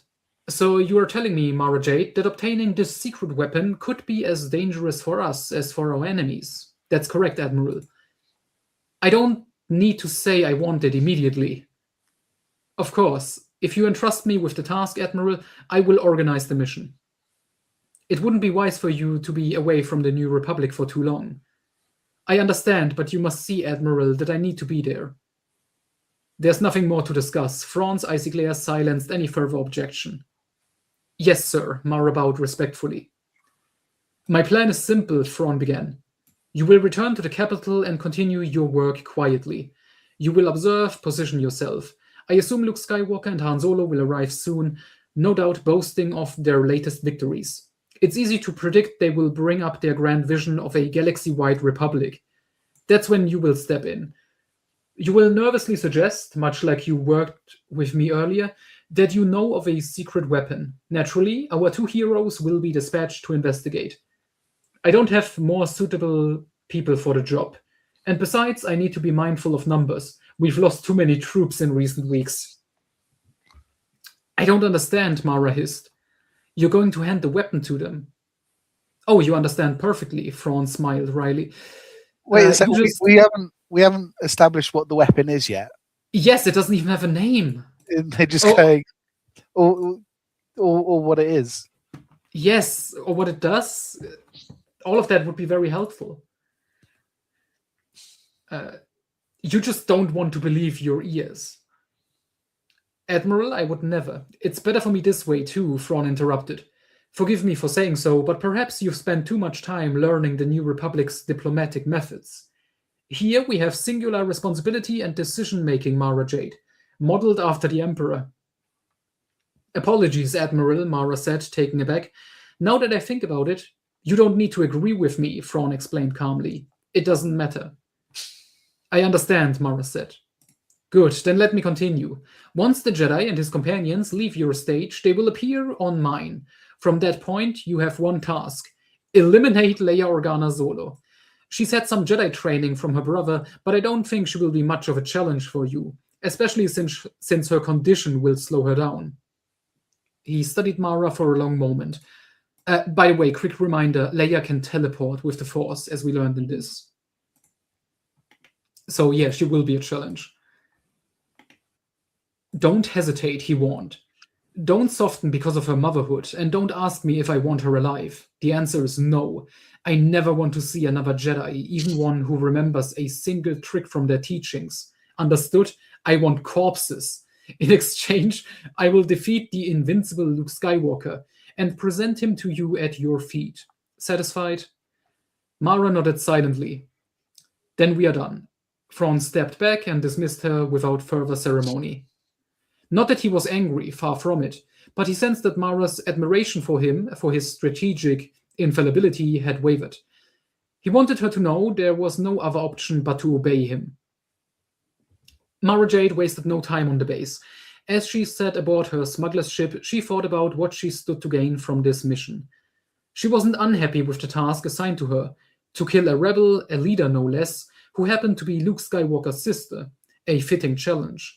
But she also knew her name would not even be mentioned in the mission to retrieve the secret weapon. She saw through Thrawn's plan. Of course, he wanted his name to resound throughout the galaxy. Oh yeah, because Thrawn is doing this all just, for the clout, for the fame and stuff. Yeah. Thrawn, the greatest strategist in the galaxy, she thought bitterly. But it seems he's only good at wiping out his own army. Damn! So sassy. No matter. Leia Organa Solo's life is mine, she consoled herself. She was filled with a strange sense of satisfaction at the thought of killing Leia. Did she hate her that much? No, not really. Mara Jade only truly hated Luke Skywalker. Everyone else was completely indifferent to her. So why was she so eager for this mission? Perhaps it was because of the twins. She envied Leia's connection to her children, the way she loved and felt them. And she envied the children for having Leia. She couldn't bear to see love manifest in a world where only half joy awaited her. Gosh, this is we're finding out Mara's motivations. She's jealous of another woman because she's pregnant. Would you ever be able to tell this was written by a guy? This maybe a little bit. Yeah. I mean, especially that earlier talk between Mara and Leia and how masculine and sexy Luke is. Yes. What if Thrawn wins? She asked herself. He will never be the Emperor. He would have to rule with an iron fist to maintain order. What would that lead to? A harsh military dictatorship. Yet Mara much preferred the world of diplomacy. That's where she excelled, where she had won the true victories of her life. I don't think this author understood what the Emperor's hand was. Had it been revealed? Yeah, that was the big thing in Heir to the Empire, right? That when she and Luke were in the forest and she was like, I was the Emperor's hand, you know, person assassin. Yeah. She does explain that, right? So, yeah, this is very strange. Oof. Should we do one more chapter?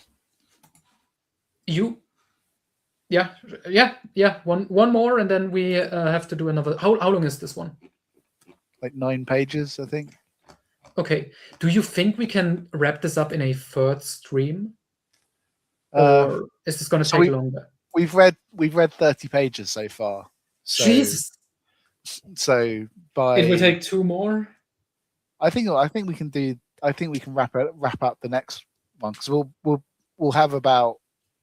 We'll have done 40 pages today. Okay.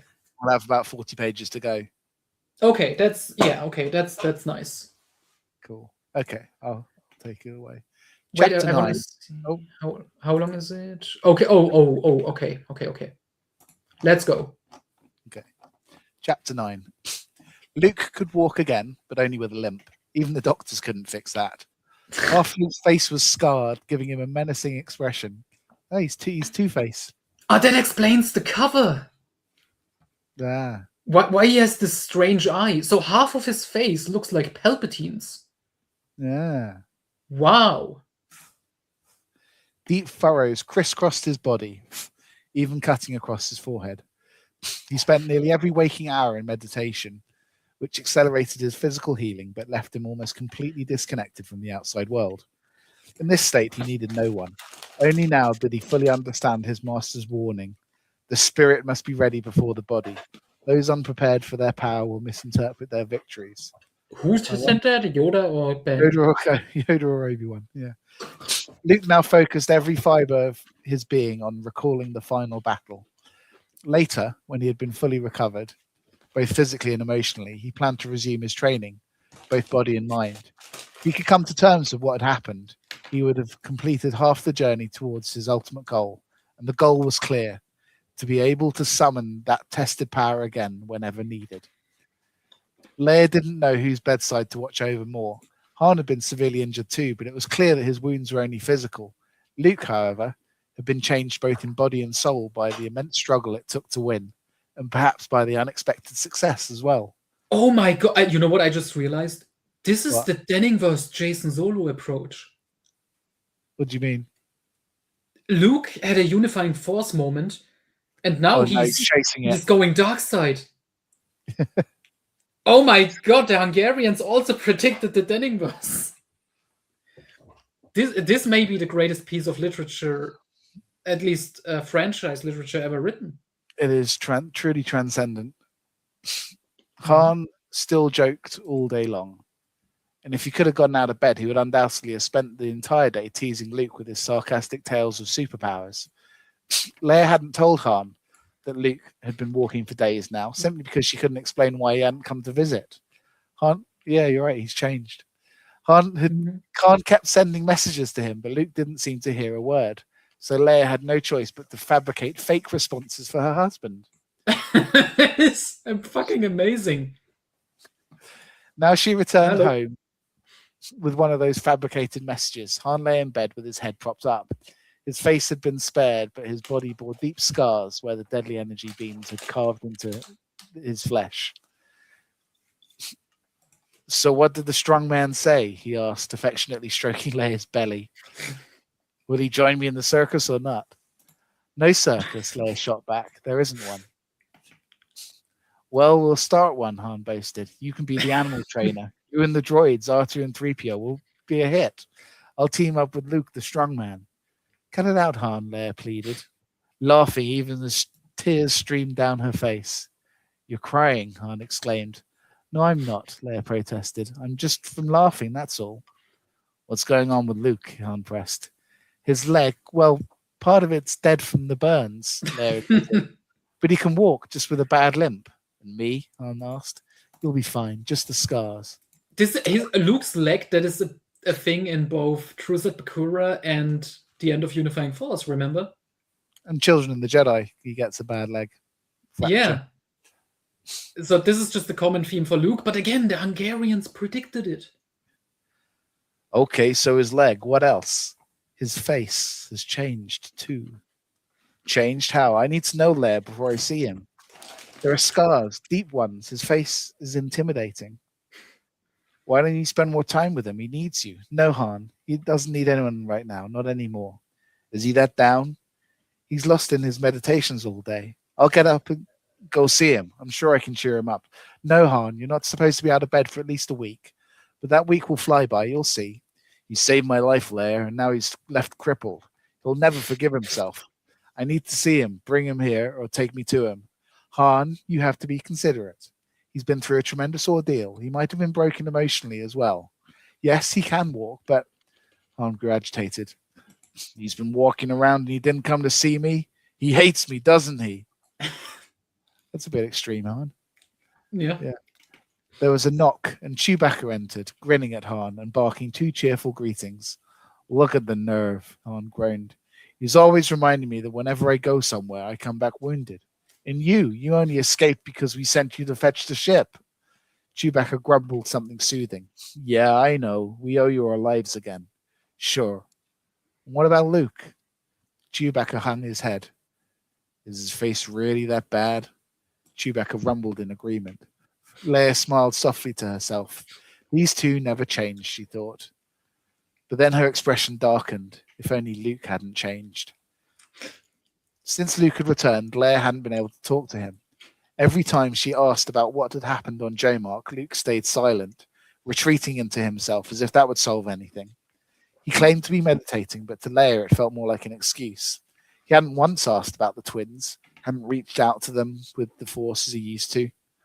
Leia had even caught him glancing at her growing belly with indifference. That is... How does that work?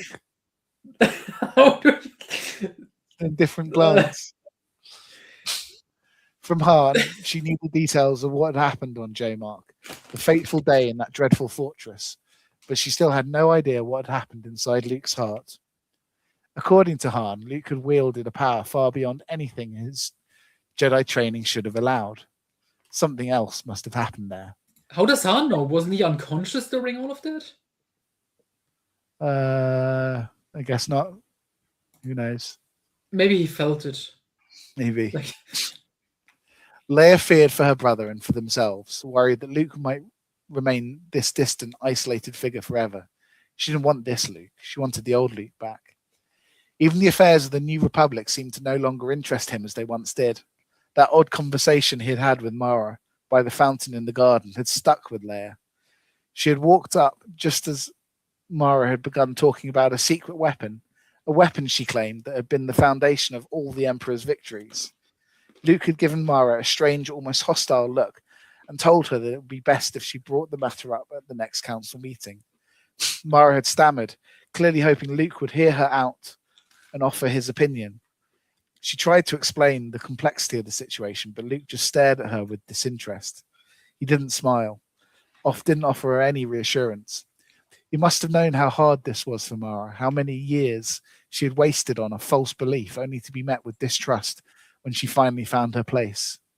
In the Republic, important matters are brought before the Council. The Council then decides who will handle them, Luke had said, chastising her. Mara had slunk away, looking like she'd been slapped. Why did you speak to her like that? Leia had asked him. I don't know, Luke had replied dismissively. But you do know that what was said was only theoretical. How many times have we discussed matters before presenting them to the Council? Among ourselves, Luke had replied. When will you realize that she's one of us now? Can't you see how much she helps the Council? Her expertise is invaluable. Then let her talk to you. But she wants to talk to you. Luke, you're not well right now. But don't think for a second that you can just choose who you talk to and who you don't.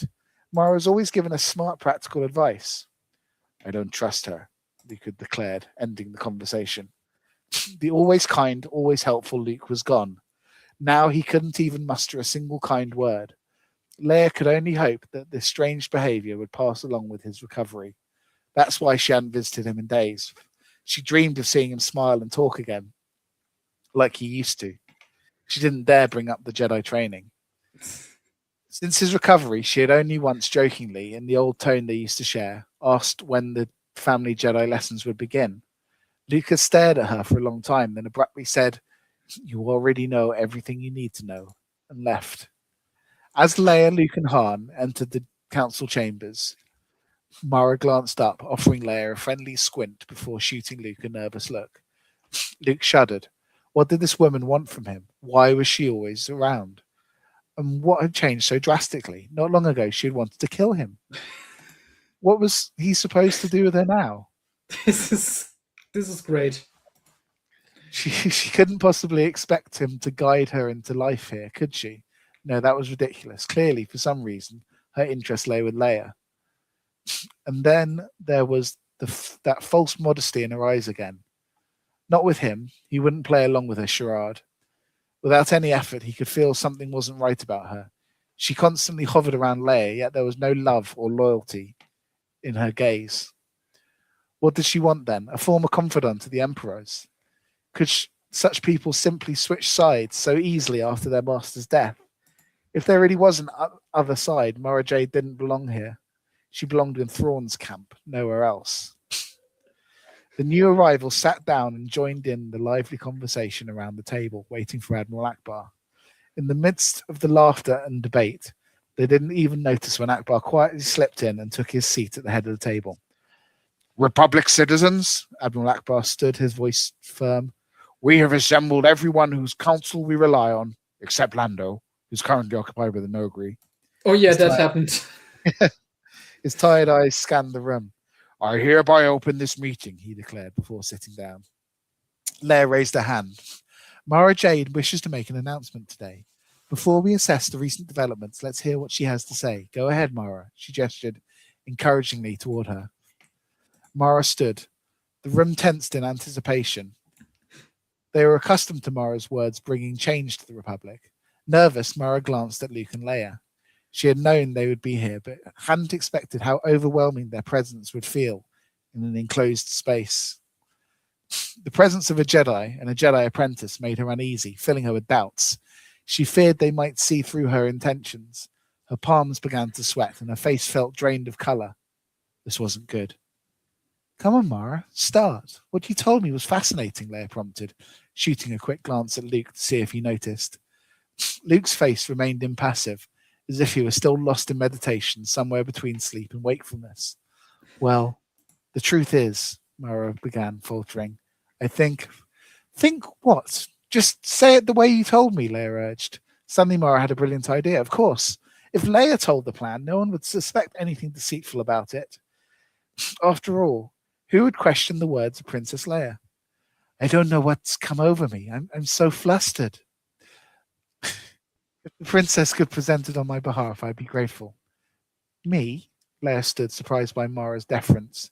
She's really laying it on thick, Leia thought. Sure, I'll tell if you're too nervous. Let's hear the plan already, the councillors grumbled impatiently. I'll begin now, Leia said kindly, smiling at Mara. According to Mara, the Emperor's secret weapon, the key to his invincibility, still exists. It's guarded by mercenaries of the old Empire on the planet Loath. It's heavily protected with various security measures the Emperor had put into place. Mara thinks we should try to obtain it. The room fell silent. All eyes were on Leia and Mara, two remarkable women whose political prowess had the potential to revitalize an entire society. Where is the planet? Akbar asked. It's not on any map, sir, but I can provide the coordinates whenever needed, Mara replied. And how can we be sure that our ships won't be destroyed by the remaining Imperial forces when they land on Loath? Nothing guarantees that, sir, Mara said, spreading her hands. That's straightforward enough, Han remarked. Let's hear more about this Lowath. Leia resumed speaking. She had asked Mara if she wanted to continue, but Mara seemed too rattled by Luke's presence. Poor Mara. She must have feelings for Luke, Leia thought sympathetically. And he acts as though his heart is made of stone. The weapon is guarded around the clock by an Imperial commando. Mara only knows that the Emperor used it during the Clone Wars with great success. The secret part of it is very literal, as the Emperor took multiple precautions to ensure it couldn't fall into unauthorized hands. Yes, that's kind of self-explanatory. Mara is aware of two of these measures. The first activates immediately if a large foreign force enters the planet. A computer and a small droid initiate a process that, within 3 minutes, wipes out all life and anything created by sentient beings. The Emperor also anticipated the possibility of spies infiltrating the weapon's vicinity. For that, he installed a self-destruct mechanism which activates if the weapon isn't given an identification code within 2 days of being moved. A dangerous device indeed. And what happens if this self-destruct sequence is triggered? I mean, who else does it take down? Han asked. It targets the enemy, whoever the system deemed a threat, Leia explained. How does that work? Talon Card interjected. Oh, hello, I'm also here. Yeah. It's a bit tricky, Leia admitted. The sensor is calibrated to only obey the Emperor, but as we know, the Emperor is dead. He won't be giving any instructions. So what are you saying is we need a daredevil to take on this mission, someone willing to stick their neck out? If that's all, I'm game to try. What about you, Luke? Han looked at his friend. Luke sat in his chair, eyes half closed. It's a trap, he said slowly. He said the thing. What's a trap? Yeah. There are traps everywhere we go, Han countered. They're always on our tail. Sure, we keep dodging them, but admit it, a super weapon would come in handy, no? I'm more interested in how Mara Jade knows about the Emperor's most secret dealings, Luke said. Mara stood casting a pleading glance around the room. Her silent appeal didn't go unnoticed. I've already explained to the princess that during the old Empire, I worked closely with the Emperor. You could say I was his right hand. When the Empire collapsed, I lost my way. I became a smuggler because I didn't believe in the Republic, but now I found my place. And where is that? Luke asked, his gaze piercing. Mara's throat tightened under his scrutiny, but she steadied herself. This was her one chance. Here, sir, in the Republic. You don't trust me, and perhaps you're right. You assume that someone who betrays one master will betray anyone. But understand, no one asked me for advice. I gave it freely. I own my past because I acted with sincerity. I would never have betrayed the Emperor, but he's dead, and those who claim his legacy, they don't understand power. Mara Jade, do you seek power? Luke asked. I seek to ensure that those who wield power do so wisely for the benefit of the entire galaxy, not just themselves. Perhaps in your own way, Luke mused. He studied Mara's face before continuing. The Republic stands against the misuse of power. Being against misuse doesn't mean power doesn't exist. There may be no great rulers in the Republic, but decisions about the fate of the galaxy, or even a single planet, are still made by the few. Those few are chosen by the many. Don't forget that, Luke reminded her. People can only consider their own interests, even if they convince themselves that it's also in the interest of others. Very few can rise above their self-interest, sir. Mara waited for a response or another question, but when it became clear that Luke's thoughts had drifted elsewhere, she sat down. Leia squeezed her hand and whispered, You did great. You'll see. It'll work out. Mara, however, remained unsure. Han had been on board with the plan, even excited by the adventure, but without Luke, she wouldn't go.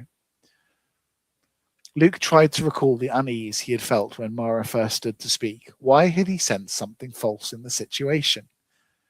And why did he no longer feel that way? Why was he suddenly seeing Mara in a different light than he had just half an hour ago? He had to admit that Mara was an exceptional woman. If she truly wanted to help, she could be a tremendous asset to the Republic. But what if one day she decided to do harm? Luke realized that she had the ability to manipulate people as if they were puppets, effortlessly reading them and conveying exactly what they wanted to hear. She was dangerous. Now that he had gotten to know this side of her, he wasn't comfortable leaving Leia and the twins alone with her. Because, he thought, if someone wanted to destroy Leia and the twins, they would get as close as possible. And Mara had already managed that. Leia wouldn't even be surprised if Mara requested a visit to her quarters now. What should he do? He could already feel that they had to go to Lowath. The opportunity was too tempting. Naturally, it wouldn't come easy. Nothing ever did. But in the end, they might succeed, as they always had before, and some losses along the way. If the secret weapon even existed, it could just be a trap. And if Lowath did exist, Thrawn's forces would likely be waiting for them. Very well, Luke finally agreed. It was only then that he realized the entire council had been holding its breath, waiting for his decision. He hated being watched. If he had known, he would have preferred to think things through outside. Relief spread across the faces of the council members. Thank you for your suggestion, Mara Jade, Akbar said, standing. If the crew of the Millennium Falcon is willing to undertake this mission, we can rest assured that the matter is in the best hands. There's one more thing I'd like to add, Luke said. Luke raised his hand. This time, the Millennium Falcon's crew will be joined by an additional member. Curious eyes turned toward Luke, but he didn't rush to finish his sentence. Instead, he studied Mara Jade closely, gauging her reaction. He wanted to see how quick her mind was and how far she could follow his reasoning. On the surface, Mara seemed calm, but beneath her composed exterior, her blood raced, turning her face alternately red, white, and grey. Mara Jade will be our passenger, Luke finally announced. Mara leapt to her feet. Thank you very much for the honour, sir, she exclaimed eagerly. I never would have hoped for this, but I do believe I would be of use on Lowath. She paused dramatically, her eyes glancing over at Leia's displeased expression. However, in that case, I'd like to suggest that Captain Han Solo stay here with his wife. Princess Leia needs someone by her side now. No, I disagree with that, Leia stood. True, I would appreciate having my husband here with me, but in the interests of the Republic, come first. I don't want Luke and Han to be separated. They should go together. Mara Jade can share everything she knows here. Very well, Luke nodded. I understand your decision, Princess, Mara replied, feigning disappointment. Now let's talk about who else will accompany them, Akbar stood again. Mara Jade can attest that the Emperor sent highly trained soldiers to places like this, soldiers who valued the mission more than their lives. We must acknowledge that we don't have troops like that. Who should we send with the Millennium Falcon? Because if no one, Han Solo interrupted. If I understand correctly, the goal is to infiltrate the hidden base without being noticed. That's something Luke and I can handle alone. In fact, the two of us stand a better chance than a whole squad of soldiers. Or perhaps three of us, Talon Card stood. Princess Leia can spare me for a while. Ha! Han slapped his forehead. Now that's a great idea. Luke? I agree, Luke nodded. If Princess Leia approves. Of course, Leia replied. I like this solution better. And I think everyone can imagine how much I'd love to be on the Millennium Falcon when it takes off. But how can you even think of it, Princess? Mon Mothma chided. In your condition, traveling is out of the question. Of course, I know that. But it was nice to entertain the thought, Leia smiled wistfully. The second agenda item was Luke and Han's report. Everyone was eager to hear what had happened on Jomark. Luke behaved strangely again. He sat there listening to Han's account, as if it had nothing to do with him. Afterward, he responded to questions with only brief answers. If there had been any doubts before, now everyone could see that Luke Skywalker had changed. After the meeting, Luke, Han, and Leia left the council chamber again together. Oh, now comes the greatest line in the entire book, maybe. That Mara Jade is sure is a clever woman, Han remarked. How can a woman be so smart? He winked at Leia. I mean, aside from my wife, of course. Very 90s. Luke forced a smile. Classic Han, you never change. You mean contemplating everyone just enough so they don't get too full of themselves? Is that what you're getting at? Leia teased. A wave of happiness washed over her as she saw Luke smile, even if it wasn't his usual carefree grin. Still, it was a smile, the first one she'd seen in weeks. Maybe it was a sign of more to come, brighter and more genuine smiles. I'm worried about him, Han sighed when they were alone. I'm afraid he'll never be the same again. We have to be patient, Leia replied. I understand his outburst in the council. Not directed at anyone personally, but I can't help feeling a bit uneasy. I'm always so anxious when you two leave. Oh, come on. You know why, Han laughed. Because you can't be there to save us when we get into trouble. Maybe, Leia admitted thoughtfully. I'm just so used to going with you everywhere. Why didn't you want Mara to come with us? Han asked.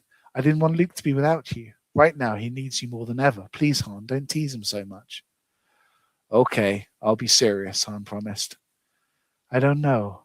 I have a strange feeling, Leia murmured, shrugging. A Jedi feeling? Han asked, half joking, half serious. When I thought about you leaving, I suddenly had that feeling that it's better that you go. Like there's even greater danger waiting for you here. Relax, Leia. We both know that as long as the Empire is still out there, our lives are always going to be in danger. And given your current condition, you probably feel it even more. Oof. And that was chapter 9. Okay. Let's give our thoughts so far. Next stream is going to be the final. We're going to continue with chapter 10 to the end. I'm very hyped to see what the hell this super weapon of Palpatine's is. Yeah, I think we'll get through all of it next time. Nice. Gosh, yeah, it feels very Jedi Prince, in my opinion. If Jedi Prince was in charge of writing a sequel to Heir to the Empire, if the Davids were in charge, yeah, so it's sort of a similar level of dialogue. Yeah, the dialogue is certainly something. So 2 of my favorite things so far, of course, one, Han Solo's "How can women be so smart?" That is a classic Han, as Luke Skywalker says. And the other one is just that moment when Thrawn is trying to call Pelion and he can't get through. Things engaged. I like how Thrawn's and Pelion's relationship in this book is it's a much closer relationship than in the Thrawn trilogy. He's like, I trust Pelion as much as myself, you know. Why doesn't he answer my calls? Where is he right now? Shouldn't Pelion be on the bridge because he's the captain of the Star Destroyer? Like apparently he was in his cabin asleep because it's at night or something. Yeah, but it's weird that Thrawn is calling Pelion rather than the other way around. Yeah, I mean I can see him summoning Pelion to him, but yeah. But that was a great moment. And then, of course, we have the fact that Falia's dead, Sabayoth is dead, so 2 out of 4 antagonists are already taken care of. Yeah. We got Thrawn and Mara left. And, yeah, I mean, so far, I think they are done now with anything similar to Dark Force Rising, because a lot of the first half of this, what we read, is pretty much a different version of Dark Force Rising, paying off these open plot threads. Yeah.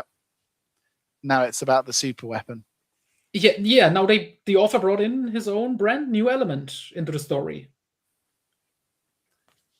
Yeah, you can tell he probably had a sequel in mind when he wrote this. Yeah, and I would love to see it, because from what is being set up right now, I'm assuming the idea was going to be it is a stupid idea, but we're going to get rid of the villains. All of that is going to be dealt with in this book, and then we set up Luke as the new bad guy, and Leia has to defeat him in the 3rd book. Potentially. Yeah, so there's a little bit of everything in here. Dark Empire now as well. I mean, there's so much loaded towards the end of this. You know, we've both read the closing pages, so we know what's coming. Yeah, and it's insane, and I want a sequel. If we can find out who the fuck Malcolm Webster really is, I would love for this guy, you know, to write the true conclusion to the Thrawn trilogy. Yeah.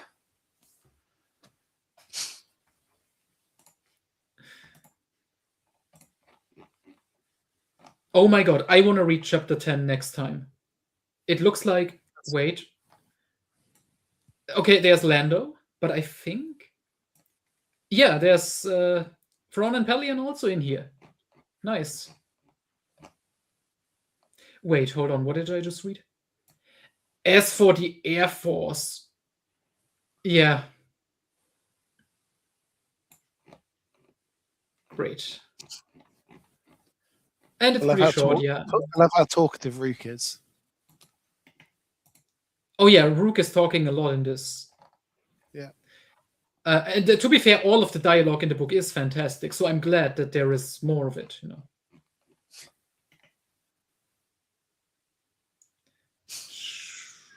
Okay. Yeah, this is going to be great. Next weekend, I guess. Should we do the third one on another Saturday? I can probably do next Saturday. Okay. Okay, nice. And then this holy trilogy will be finished. Yes. Maybe an extra video.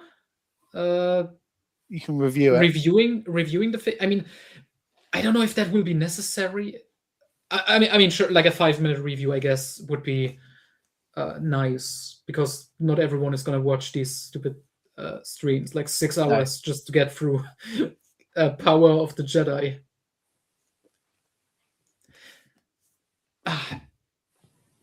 Oh, should we talk about quickly?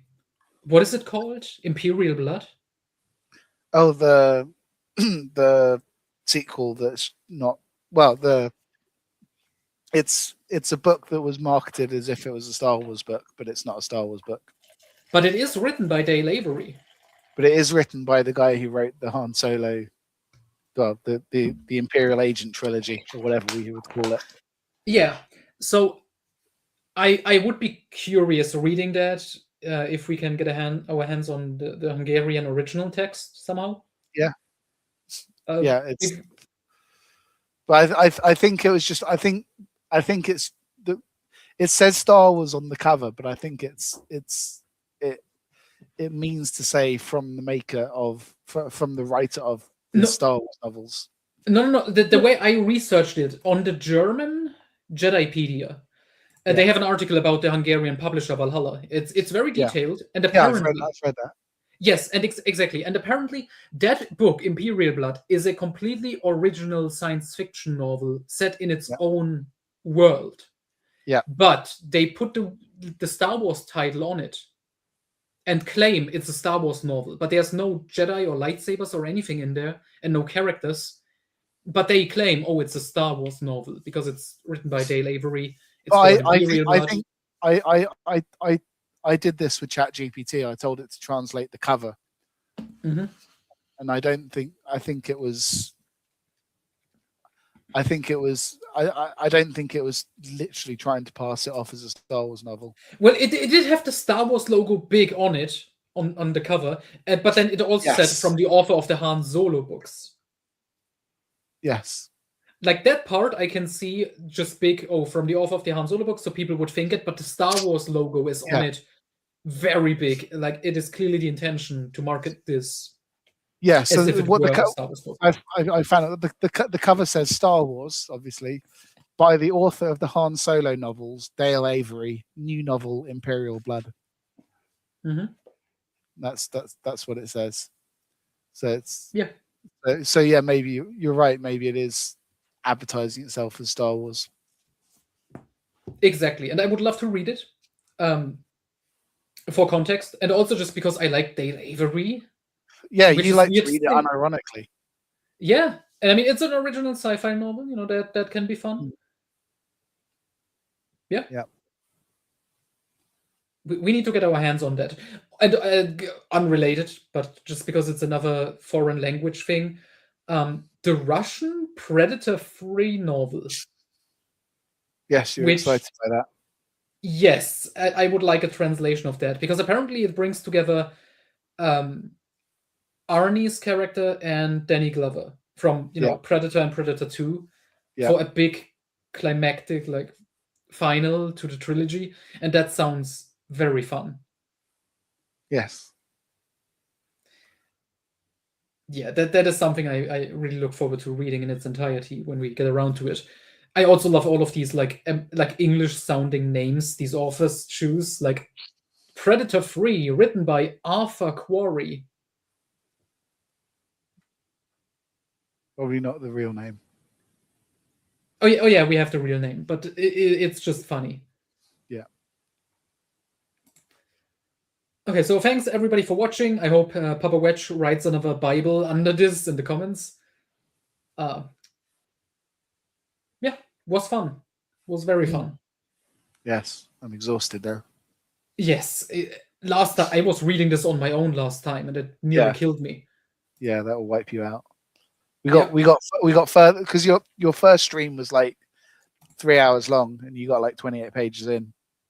It wasn't 3 hours, okay? It was like an hour and 20 minutes, an hour and a half, something. We got much further this time. Yes, that's that's good. Cool. Okay, so next Saturday, I guess. I hope everybody returns for the third and final part of this reading. It's not really an audiobook, but this is truly an experience, and thank you all for being here. Goodbye. Yeah, goodbye, everyone.